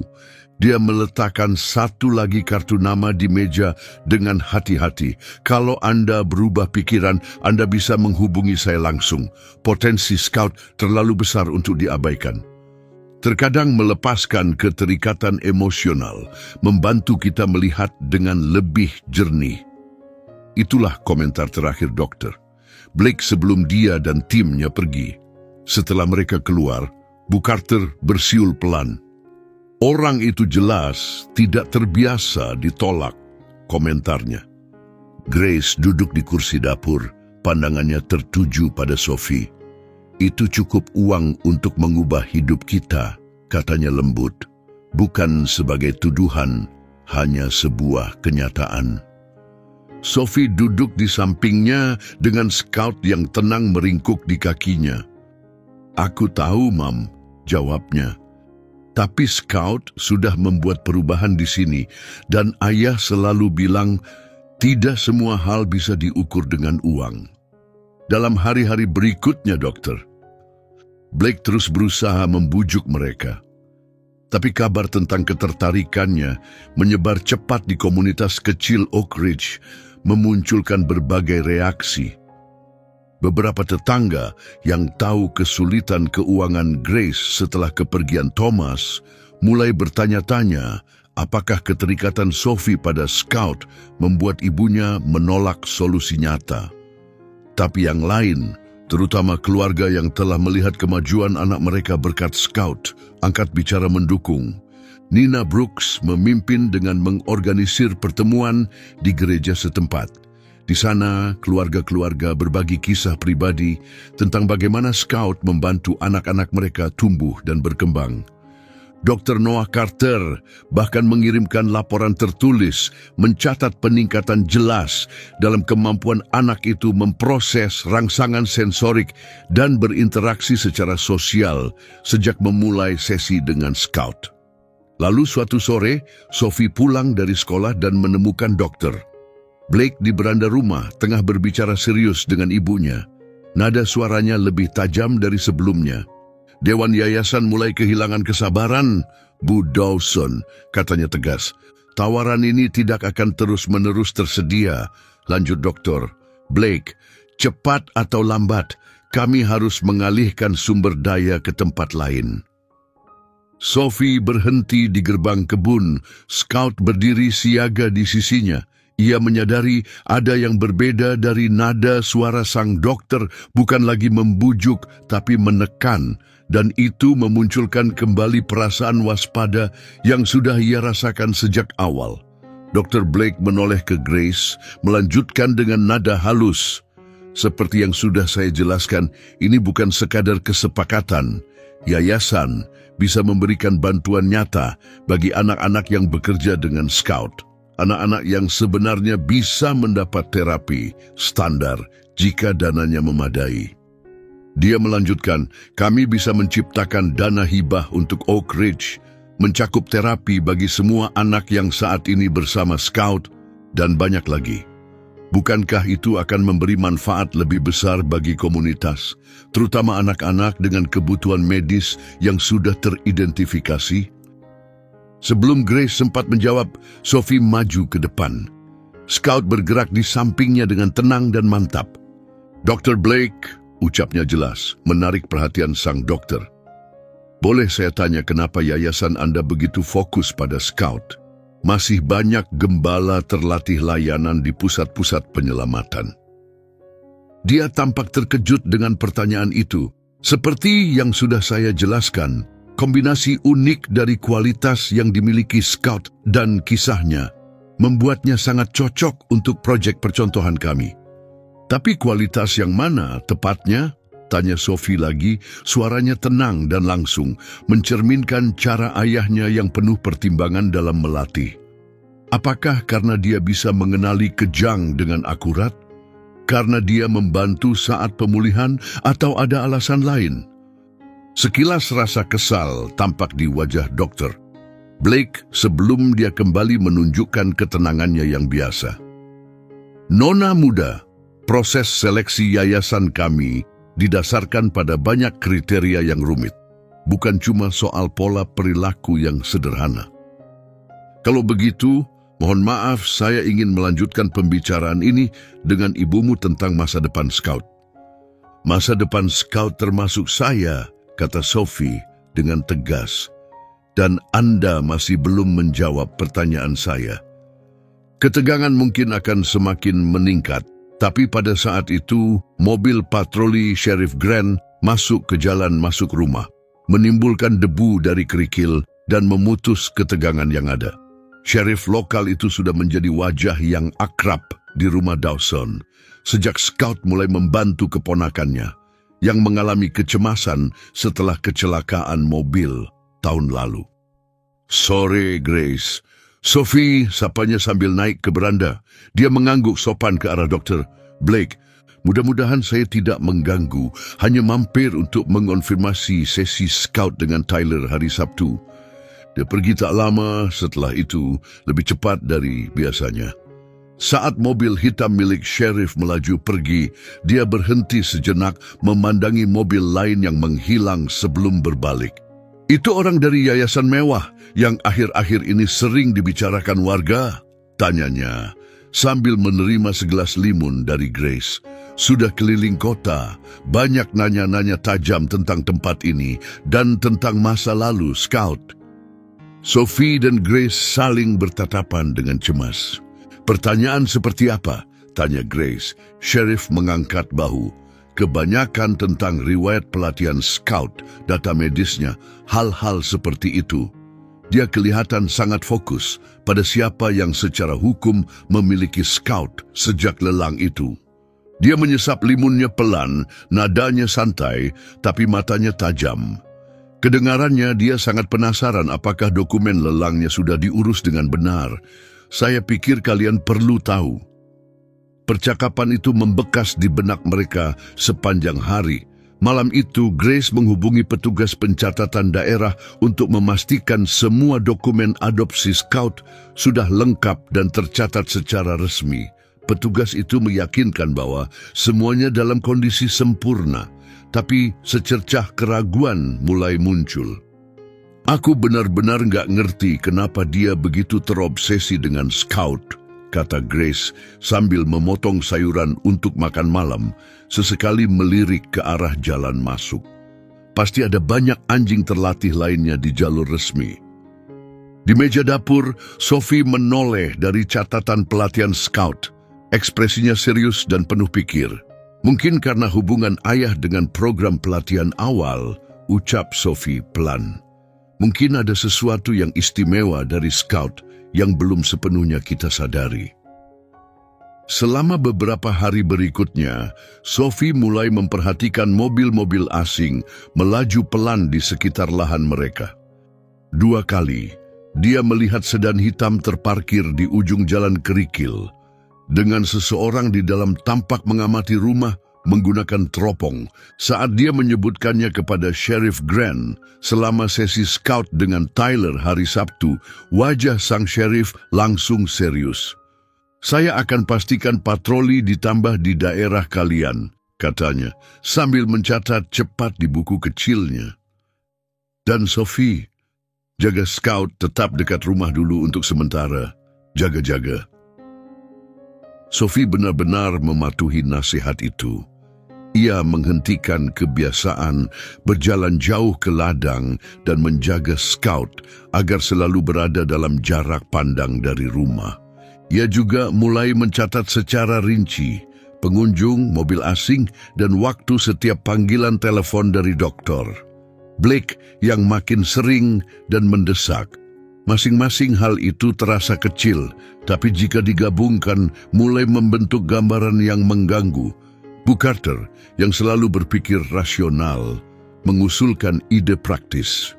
Thomas dulu sering pakai kamera jebak tua itu buat mengamati rusa. Mungkin sekarang saatnya kita pasang di dekat gudang tempat Scout tidur.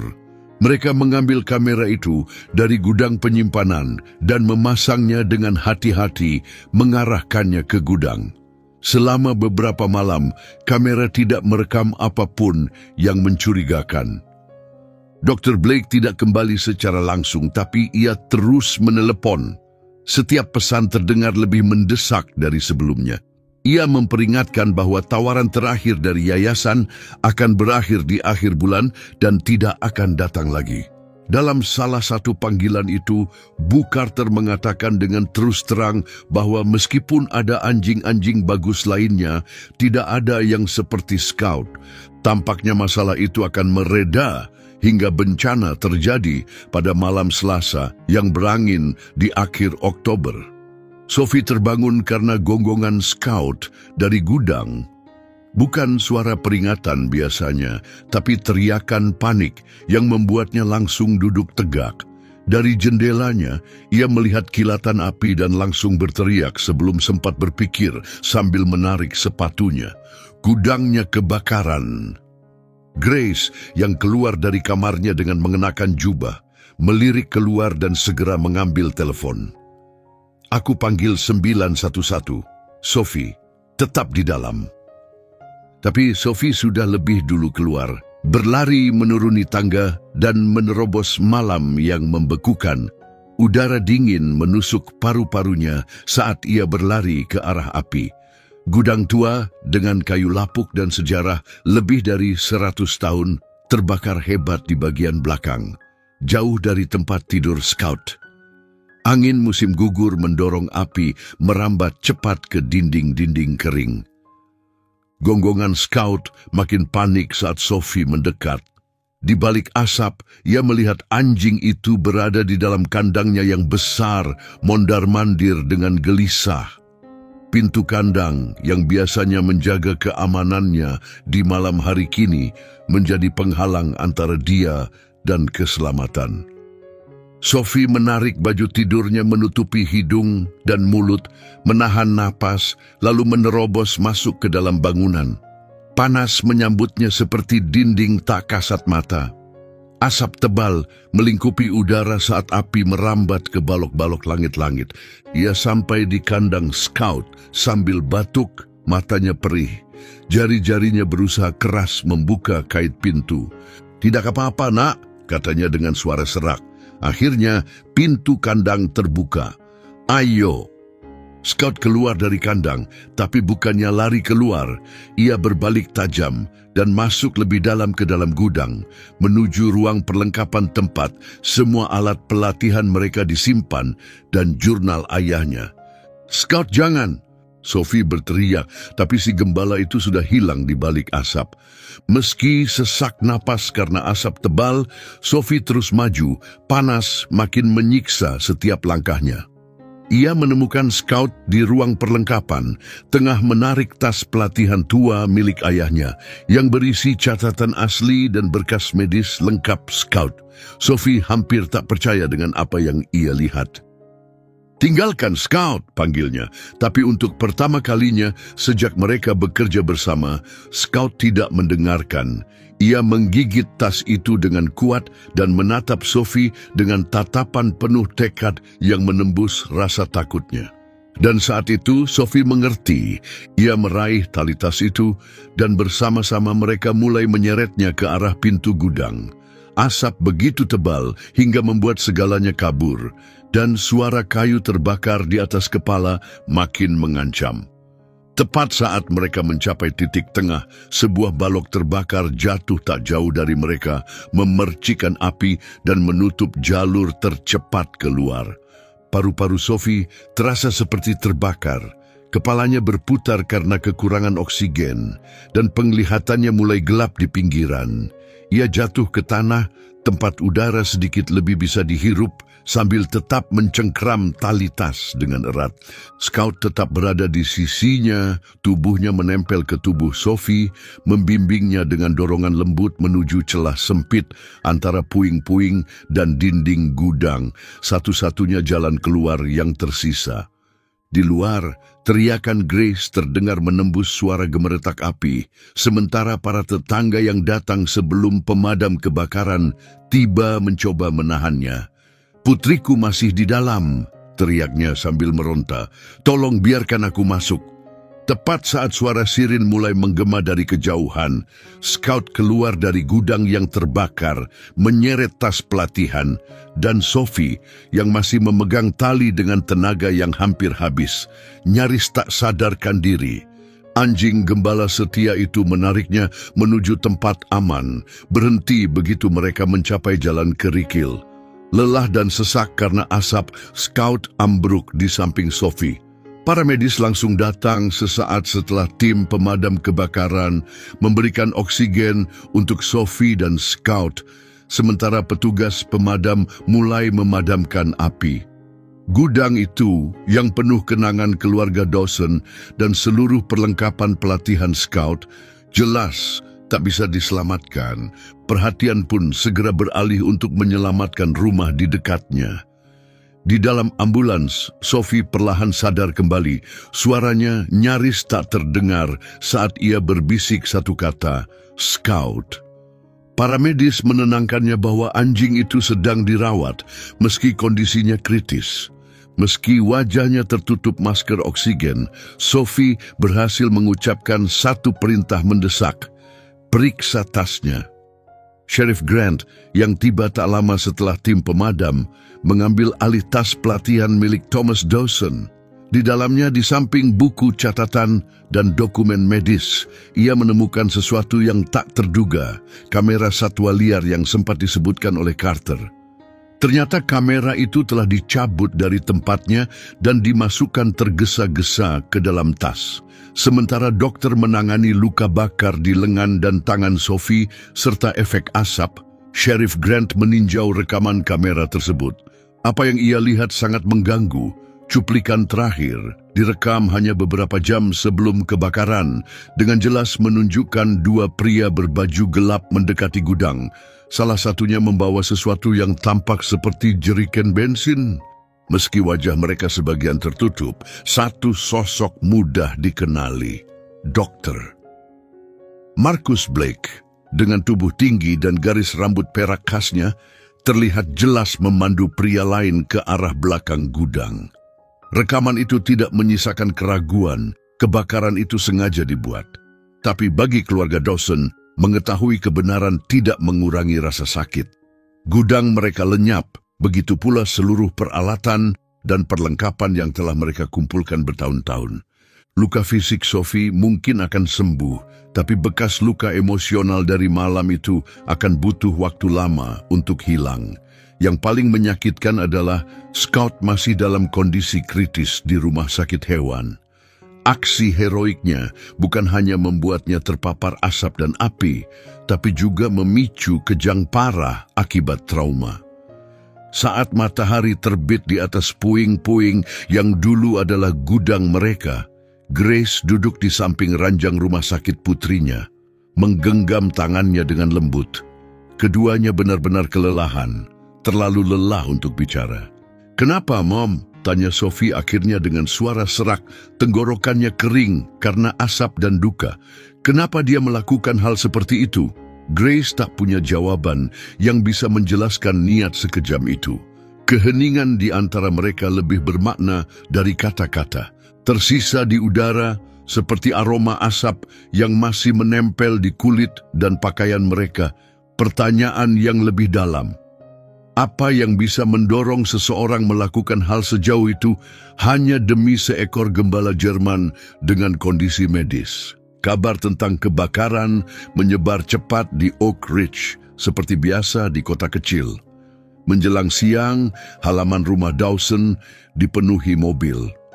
Para tetangga datang membawa makanan, sumbangan perlengkapan, dan tawaran bantuan dalam berbagai bentuk. Sheriff Grant merilis pernyataan yang menegaskan bahwa kebakaran itu disengaja, namun tidak menyebutkan nama agar tidak mengganggu penyelidikan. Bu Carter memimpin respons komunitas layaknya seorang pemimpin berpengalaman, membagi tugas pada para sukarelawan, dan membuat jadwal kunjungan ke rumah sakit agar Sophie tidak pernah sendirian. Nina Brooks dan putranya Leo memimpin pengumpulan perlengkapan pelatihan baru untuk menggantikan yang telah hancur. Bahkan Pak Lowell, sang juru lelang yang dulu meragukan kemampuan Sophie merawat Scout, muncul dengan kayu dan peralatan di tangannya. Ia berjanji akan membangun kembali gudang itu sendiri begitu para penyelidik memberi izin. Orang-orang di kota ini saling menjaga, kata Pak Lowell kepada Grace, menggenggam topinya erat dengan tangan kasarnya. Dari dulu seperti itu dan akan selalu begitu. Kebaikan dari komunitas itu sangat menyentuh. Tetapi bagi Sophie, sebanyak apapun kemurahan hati tak bisa menggantikan kenyataan bahwa Scout belum kembali ke sisinya. Anjing gembala Jerman itu masih dirawat intensif di rumah sakit hewan Oak Ridge. Pernapasannya masih terganggu akibat asap dan dampak kejang hebat yang dialaminya membuat proses pemulihan makin sulit. Dr. Whitman mengizinkan Sophie untuk mengunjunginya sebentar setiap hari, meski kunjungan-kunjungan itu sering berakhir dengan air mata. Melihat Scout terbaring lemah, dibius dan dikelilingi oleh mesin-mesin, sungguh menghancurkan hati.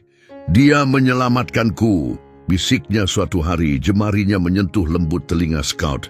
"Dia bisa saja keluar sendirian, tapi dia kembali untukku." Penyelidikan Sheriff Grant bergerak cepat berkat rekaman keamanan dan bukti-bukti yang dikumpulkan di lokasi kejadian. Pria kedua dalam video itu segera diidentifikasi sebagai mantan pekerja Northeast Service Canines, organisasi yang dulu melatih Scout sebelum mengalami masalah keuangan dan menjual anjing-anjing mereka. Saat diinterogasi, pria itu mengakui keterlibatannya dan menyebut nama Dr. Blake sebagai dalang di balik rencana itu dengan harapan mendapatkan hukuman yang lebih ringan. 5 hari setelah kebakaran, Sheriff Grant datang ke rumah sakit saat Sophie bersiap untuk keluar dari perawatan. Wajahnya lebih serius dari biasanya saat meminta bicara secara pribadi dengan Sophie dan Grace. "Kami berhasil merangkai semua kepingan ceritanya," katanya sambil membuka buku catatannya dan duduk. "Dokter, Marcus Blake bukanlah seperti yang ia perlihatkan." Sheriff Grant memulai. "National Service Animal Foundation memang benar ada, tapi dia bukan bagian dari organisasi itu." Ia berhenti sejenak sebelum melanjutkan. Nama aslinya adalah Marcus Renfield. Sampai 6 bulan lalu, dia bekerja sebagai kepala riset di sebuah tempat bernama Pharma Pet Laboratories. Grace mengerutkan kening. "Aku belum pernah dengar itu." "Kebanyakan orang memang belum pernah," jelas sang sheriff. "Itu adalah laboratorium swasta yang mengembangkan pengobatan untuk gangguan neurologis pada hewan." Dia membalik halaman di bukunya. Dari hasil penyelidikan, mereka sedang menguji obat baru untuk epilepsi pada anjing. Obat yang bisa menghentikan kejang sepenuhnya. Mata Sophie membelalak saat potongan-potongan teka-teki mulai menyatu. "Scout," bisiknya. Sheriff Grant mengangguk kecil. "Tepat. Scout adalah bagian dari studi awal mereka sebelum dipindahkan ke Northeast Service Canines. Dia memang dikembangbiakkan dengan karakteristik neurologis tertentu yang membuatnya sangat berharga untuk riset mereka. Ketika pusat pelatihan itu gulung tikar dan menjual anjing-anjingnya, Pharma Pet kehilangan jejak Scout."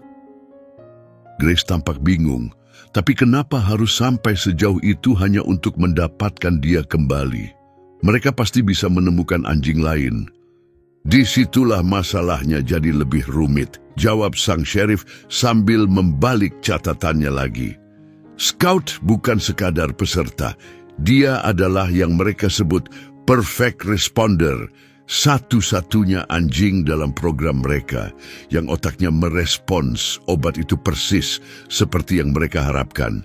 Tanpa dia, proyek itu benar-benar terhenti."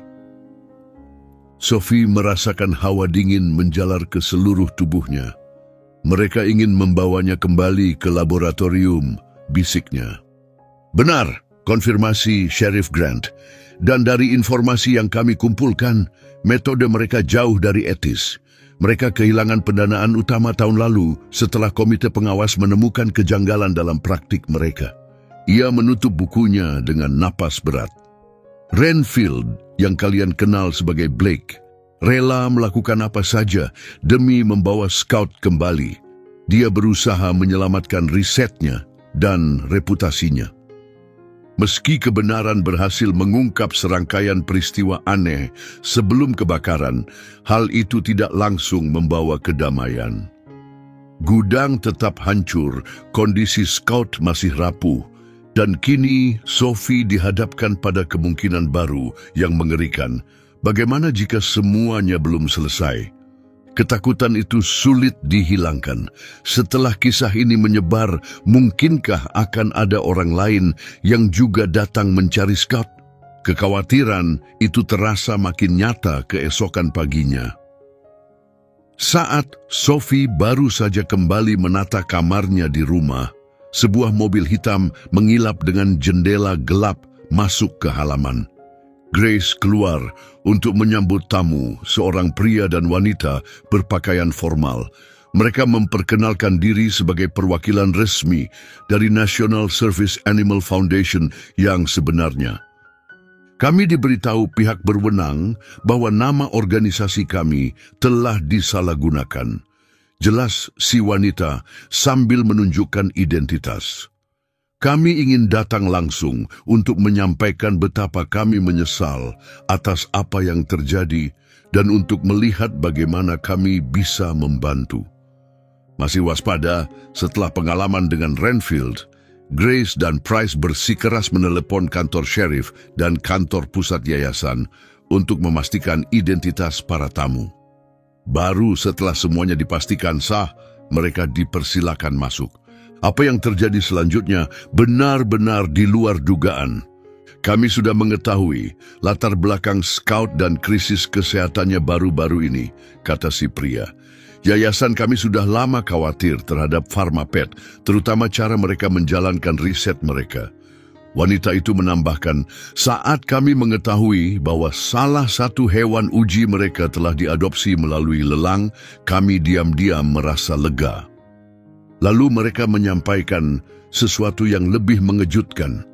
Model pelatihan yang dikembangkan putri Anda bersama Scout, terutama caranya membantu komunitas, sangat mencerminkan visi baru kami. Kami ingin mendukung Anda.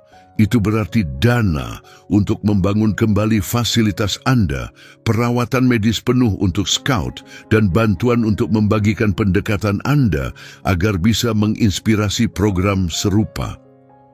Berbeda dari tuntutan Renfield, tawaran mereka datang tanpa syarat. Tak ada permintaan untuk menyerahkan Scout atau memindahkan kegiatannya.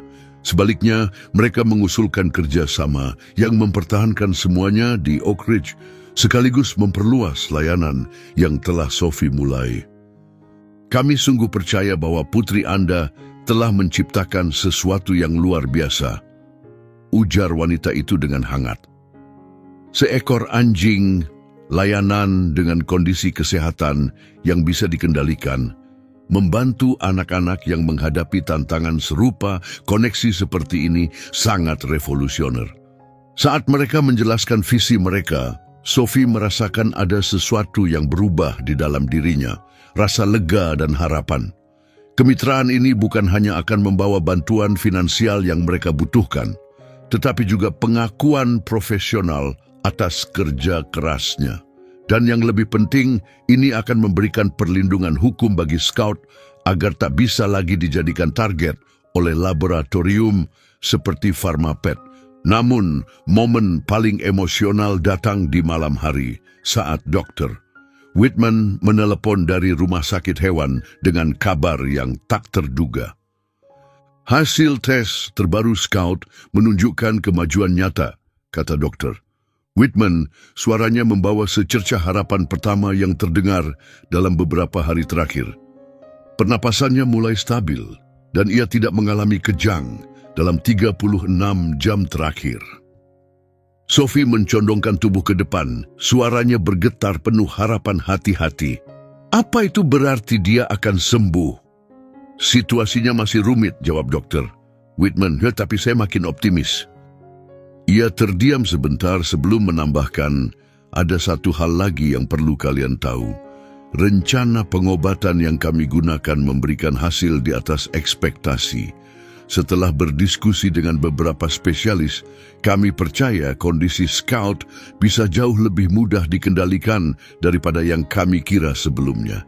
Dengan bantuan dari National Service Animal Foundation, perawatan Scout berkembang pesat.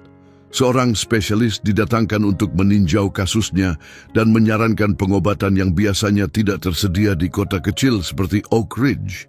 2 minggu kemudian, Scout akhirnya cukup sehat untuk pulang, meskipun ia masih membutuhkan pengawasan ketat dan terapi berkelanjutan. Dalam sebuah perkembangan tak terduga, penyelidikan terhadap Pharmapet mengungkap kenyataan mengejutkan. Obat eksperimental yang begitu ingin mereka uji terus pada Scout ternyata memiliki kekurangan serius. Meskipun sempat berhasil menghentikan kejang dalam jangka pendek, pengujian independen oleh para ilmuwan Foundation menunjukkan bahwa obat tersebut kemungkinan besar akan menyebabkan kerusakan jangka panjang pada sistem saraf anjing. Mereka tidak sekadar melanggar etika, kata ilmuwan utama Foundation dalam kunjungan berikutnya. Seluruh model penelitian mereka sejak awal sudah berbahaya. Mungkin kaburnya Scout dari program penelitian itu adalah keberuntungan terbaik yang pernah ia alami. Seiring waktu berlalu dan musim gugur berganti menjadi musim dingin, bekas-bekas kebakaran di tanah dan di hati mereka perlahan mulai memudar. Apa yang awalnya merupakan kehilangan menyakitkan kini perlahan berubah menjadi kisah ketahanan dan harapan baru. Berkat dukungan dari Foundation, kesehatan Scout tak hanya membaik, tapi keluarga Dawson kini punya kesempatan untuk mengembangkan visi mereka menjadi sesuatu yang lebih besar. Pembangunan pusat pelatihan baru pun dimulai, dirancang secara cermat untuk mendukung kebutuhan program unik mereka. Lebih dari sekadar membangun kembali, babak baru ini membawa pengakuan terhadap pendekatan inovatif Sophie dalam bekerja dengan Scout, meskipun anjing itu memiliki kondisi medis.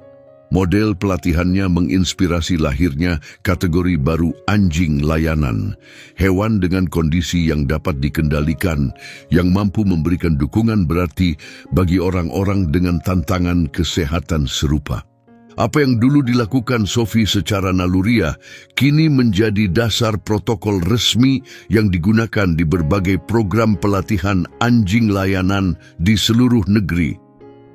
Lucu ya, bagaimana hal-hal paling sulit dalam hidup bisa membawa kita ke sesuatu yang lebih baik, ujar Grace sambil menatap balok-balok kayu baru yang didirikan tepat di tempat gudang lama pernah berdiri. Sophie berdiri di samping Scout yang kini sehat, siaga, dan kembali mengenakan rompi tugasnya dengan bangga. Hanya bisa mengangguk setuju. Setengah tahun setelah kebakaran, di pagi musim semi yang sejuk dengan embun segar menutupi rumput, ia berhenti di pintu masuk fasilitas baru mereka. Hatinya penuh dengan rasa syukur atas sejauh mana mereka telah melangkah. Fasilitas baru itu benar-benar berbeda dari gudang tua yang dulu. Bangunannya ramping dan dirancang khusus dengan ruang-ruang pelatihan terpisah, ruangan berpengatur suhu untuk digunakan sepanjang tahun, dan fitur-fitur yang ramah bagi anak-anak dengan tantangan mobilitas.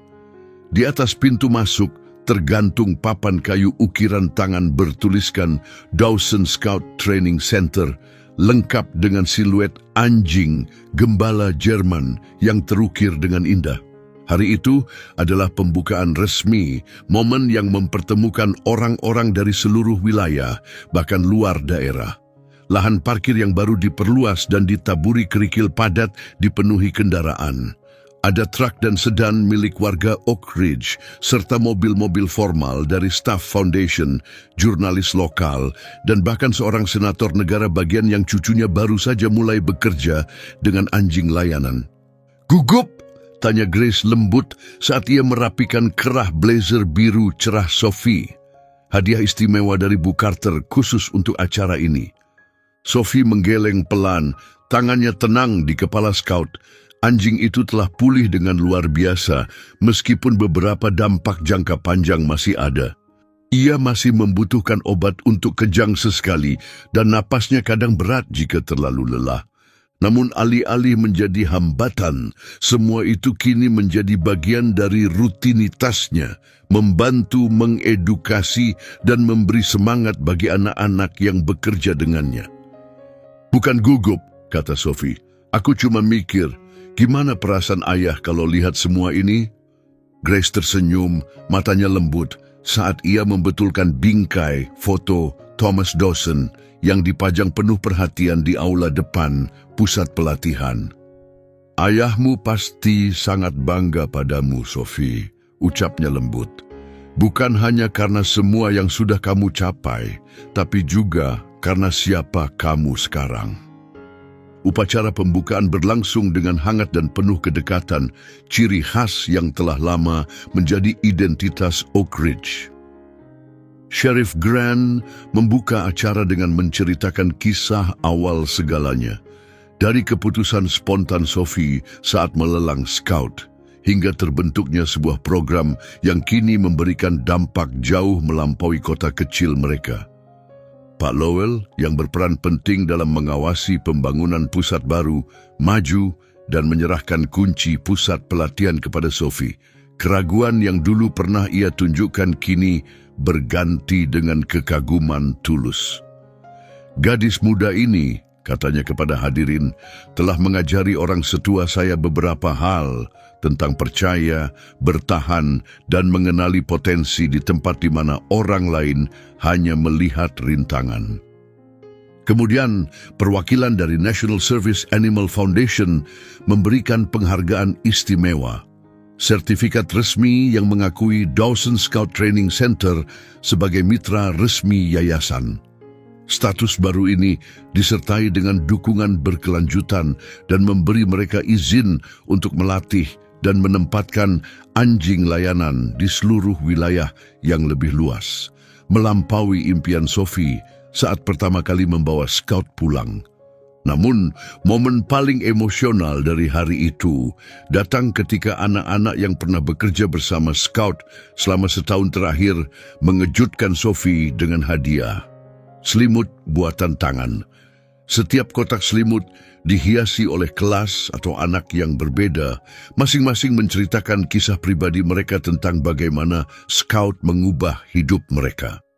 Leo Brooks, yang kini hampir bebas dari kejang berkat terapi yang dikembangkan selama sesinya dengan Scout, berdiri mewakili kelompok tersebut. "Sebelum ada Scout dan Sophie," katanya dengan suara jernih dan mantap, "aku hidup dalam ketakutan. Takut kapan kejang berikutnya datang. Takut karena aku berbeda. Takut dilihat orang saat aku sedang terburuk. Scout membantuku mengerti bahwa menjadi berbeda bukan sesuatu yang harus disembunyikan. Kadang, itulah yang membuat kita kuat." Setelah acara resmi selesai dan para tamu mulai menjelajahi fasilitas baru, Sophie diam-diam menyelinap ke sudut tenang properti. Ia dan Scout duduk bersama di taman meditasi kecil, ide yang berasal dari Bu Carter dan dimasukkan ke dalam rancangan sejak awal. Dikelilingi pohon maple muda yang dipindahkan dari tepi tanah keluarga mereka, taman ini menjadi tempat tenang bagi anak-anak untuk beristirahat atau bagi Scout untuk rileks setelah hari yang panjang. Sophie menyandarkan tubuhnya ke Scout. Tangannya menyentuh bekas luka di sisi tubuhnya, simbol abadi dari semua yang telah mereka lalui. "Kita berhasil, nak," bisiknya. Scout menyandarkan tubuhnya perlahan padanya. Mata emasnya menatapnya dengan tatapan penuh kepercayaan dan pengertian, lebih bermakna dari kata-kata manapun. Ketenangan taman itu perlahan terpecah oleh kedatangan Dr. Whitman yang kini menjadi sekutu setia perjuangan mereka, menyediakan perawatan hewan gratis dan nasihat ahli saat Scout melanjutkan pemulihannya. "Luar biasa sejauh apa kalian sudah melangkah," katanya sambil duduk di bangku di samping Sophie. "Tempat ini dan anjing luar biasa ini." Ia mencondongkan tubuh untuk memeriksa bekas luka yang kini sudah sembuh di tubuh Scout, meneliti dengan rasa ingin tahu seorang profesional. "Saya baru saja memeriksa hasil tes terbarunya," tambahnya. "Penanda neurologisnya jauh lebih stabil dari yang pernah saya perkirakan. Apapun yang mereka coba ciptakan di laboratorium itu, mereka secara tidak sengaja justru menciptakan sesuatu yang luar biasa." Sophie mengangguk pelan. "Dia memang luar biasa," bisiknya. "Tapi bukan karena apa yang mereka lakukan padanya. Dia istimewa karena apa yang dia pilih untuk jadi meskipun semua itu." Ia melirik ke arah bangunan utama, tempat suara riang anak-anak bercampur dengan obrolan hangat orang dewasa. "Ayahku dulu bilang, pelatihan yang baik bukan soal kendali, tapi soal kemitraan. Dan sejujurnya, aku rasa Scout yang lebih banyak mengajarkanku tentang itu dibanding aku mengajarinya." Saat matahari mulai tenggelam di ufuk barat dan perayaan berlanjut di dalam gedung, Grace akhirnya menyusul Sophie yang masih duduk di taman, buku catatan terbuka di pangkuannya. Ia sedang menulis rencana untuk program-program masa depan, sementara Scout tertidur damai di kakinya, sesekali bergerak seolah sedang bermimpi tentang dunia yang telah ia bantu ubah. Tim dari Foundation ingin bicara tentang memperluas program pelatihan untuk anak-anak, kata Grace sambil duduk di samping Sophie. Mereka pikir lebih banyak anak bisa mendapat manfaat dari belajar bekerja dengan hewan seperti yang kamu lakukan bersama Scout. Sophie menoleh, tampak berpikir, maksud ibu mengajari anak-anak lain untuk jadi handler. Grace tersenyum dan mengangguk. Mereka menamainya Junior Handler Initiative. Tujuannya adalah menemukan anak-anak yang punya empati dan koneksi alami seperti kamu, dan membantu mereka mengembangkannya lewat pelatihan yang sesungguhnya. Ada kilatan main-main di mata Grace. Mereka bahkan bilang, kamu mungkin sudah siap untuk memimpin program itu, meskipun kamu baru 11 tahun. Inisiatif baru ini menjadi satu lagi langkah tak terduga dari sesuatu yang awalnya hanyalah sebuah tindakan penyelamatan. Apa yang dimulai dari satu anjing yang terlupakan telah tumbuh menjadi model pelayanan yang berkembang. Dan kini mungkin cara untuk membimbing generasi baru handler muda. Aku butuh bantuan, kata Sophie sambil berpikir dalam-dalam. Mengajar itu beda sama melakukannya sendiri. Kamu bakal punya banyak dukungan, kata Grace meyakinkan. Dari Foundation, Bu Carter, bahkan Bu Rivera juga menawarkan bantuannya untuk mendesain materi pelatihan. Ia berhenti sejenak, lalu menambahkan dengan lembut, dan jangan lupa, kamu punya semua kebijaksanaan dari ayahmu untuk membimbingmu. Saat senja menyelimuti Oak Ridge dan cahaya hangat dari jendela pusat pelatihan baru mulai menyala, perayaan pun perlahan berakhir. Para tamu berpamitan dengan janji akan kembali. Staf Foundation mengonfirmasi pertemuan lanjutan. Tetangga terakhir membantu membereskan sebelum pulang ke rumah masing-masing. Akhirnya, hanya keluarga Dawson dan Scout yang tersisa. Mereka berdiri diam di depan pusat pelatihan yang telah bangkit dari abu, dibangun kembali bukan hanya dengan kayu dan batu, tapi dengan cinta, tujuan, dan kekuatan komunitas. Grace melingkarkan lengannya ke bahu Sophie. Bersama-sama, mereka menatap papan kayu bertuliskan Dawson Scout Training Center yang bersinar lembut di atas pintu. Ayahmu dulu sering bicara tentang warisan, ucapnya pelan. Tentang betapa pentingnya meninggalkan sesuatu yang berarti. Dia pasti sangat bangga dengan apa yang kamu bangun. Sophie menyandarkan diri dalam pelukan ibunya, sementara Scout bersandar lembut di kakinya. Jalan yang mereka lalui jauh lebih sulit dan jauh lebih bermakna daripada apapun yang ia bayangkan saat berdiri di gudang lelang itu, menggenggam kaleng kopi berisi tabungannya. Apa yang dimulai dari tindakan spontan seorang anak berusia 10 tahun telah mengubah lebih dari sekadar nasib seekor anjing. Itu telah membentuk ulang cara sebuah kota kecil memandang arti pelayanan, koneksi, dan kesempatan kedua. Saat mereka berjalan pulang, cahaya dari pusat pelatihan baru menyinari langkah mereka. Sophie teringat kembali pada pertanyaan diam yang pernah tampak di mata kuning keemasan Scout pada hari mereka bertemu. Kenapa memilih sesuatu yang orang lain buang?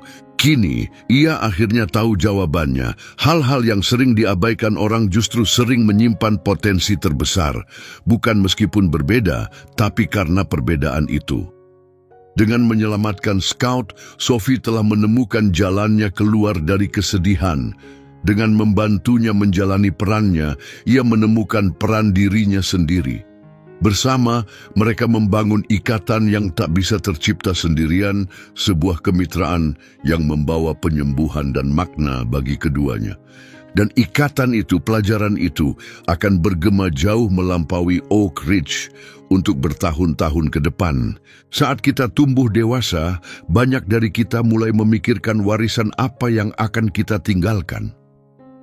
Kisah Sophie dan Scout mengingatkan bahwa warisan paling kuat sering muncul dari tempat yang tak terduga, dari empati seorang anak, dan dari kekuatan tenang jiwa yang terluka, tapi tetap memilih untuk mencoba. Ketika Sophie memilih Scout, meski dengan semua tantangannya, ia menunjukkan kebijaksanaan yang butuh seumur hidup untuk dipelajari banyak orang. Bahwa nilai sejati tidak berkurang karena ketidaksempurnaan. Kisah mereka mengingatkan kita bahwa penyembuhan berjalan dua arah. Seringkali saat kita membantu orang lain, kita juga mulai menyembuhkan bagian-bagian dalam diri kita sendiri. Bagi siapapun yang sedang berjuang dengan kesehatan atau mempertanyakan makna hidup di tahap tertentu, perjalanan Scout menawarkan harapan yang nyata. Hadiah terbesarnya bagi dunia bukan datang meskipun ia memiliki kondisi khusus, tetapi sebagian justru karena kondisi itu. Ia terhubung secara mendalam dengan anak-anak yang tahu bagaimana rasanya menjadi rentan. Dengan cara yang sama, mungkin justru kesulitan adalah yang bisa membantu Anda menjangkau orang lain dengan cara yang tak bisa dilakukan siapapun. Tidak ada kata terlambat untuk menemukan makna, membangun sesuatu yang berarti, atau mengubah rasa sakit menjadi tujuan hidup. Beberapa warisan paling kuat dimulai ketika seseorang memilih untuk melihat potensi di tempat di mana orang lain hanya melihat batas. Jika Anda menikmati kisah ini, jangan lupa untuk berlangganan agar tidak ketinggalan cerita-cerita serupa. Klik tombol suka dan bagikan pemikiran Anda di kolom komentar di bawah. Sampai jumpa di video berikutnya.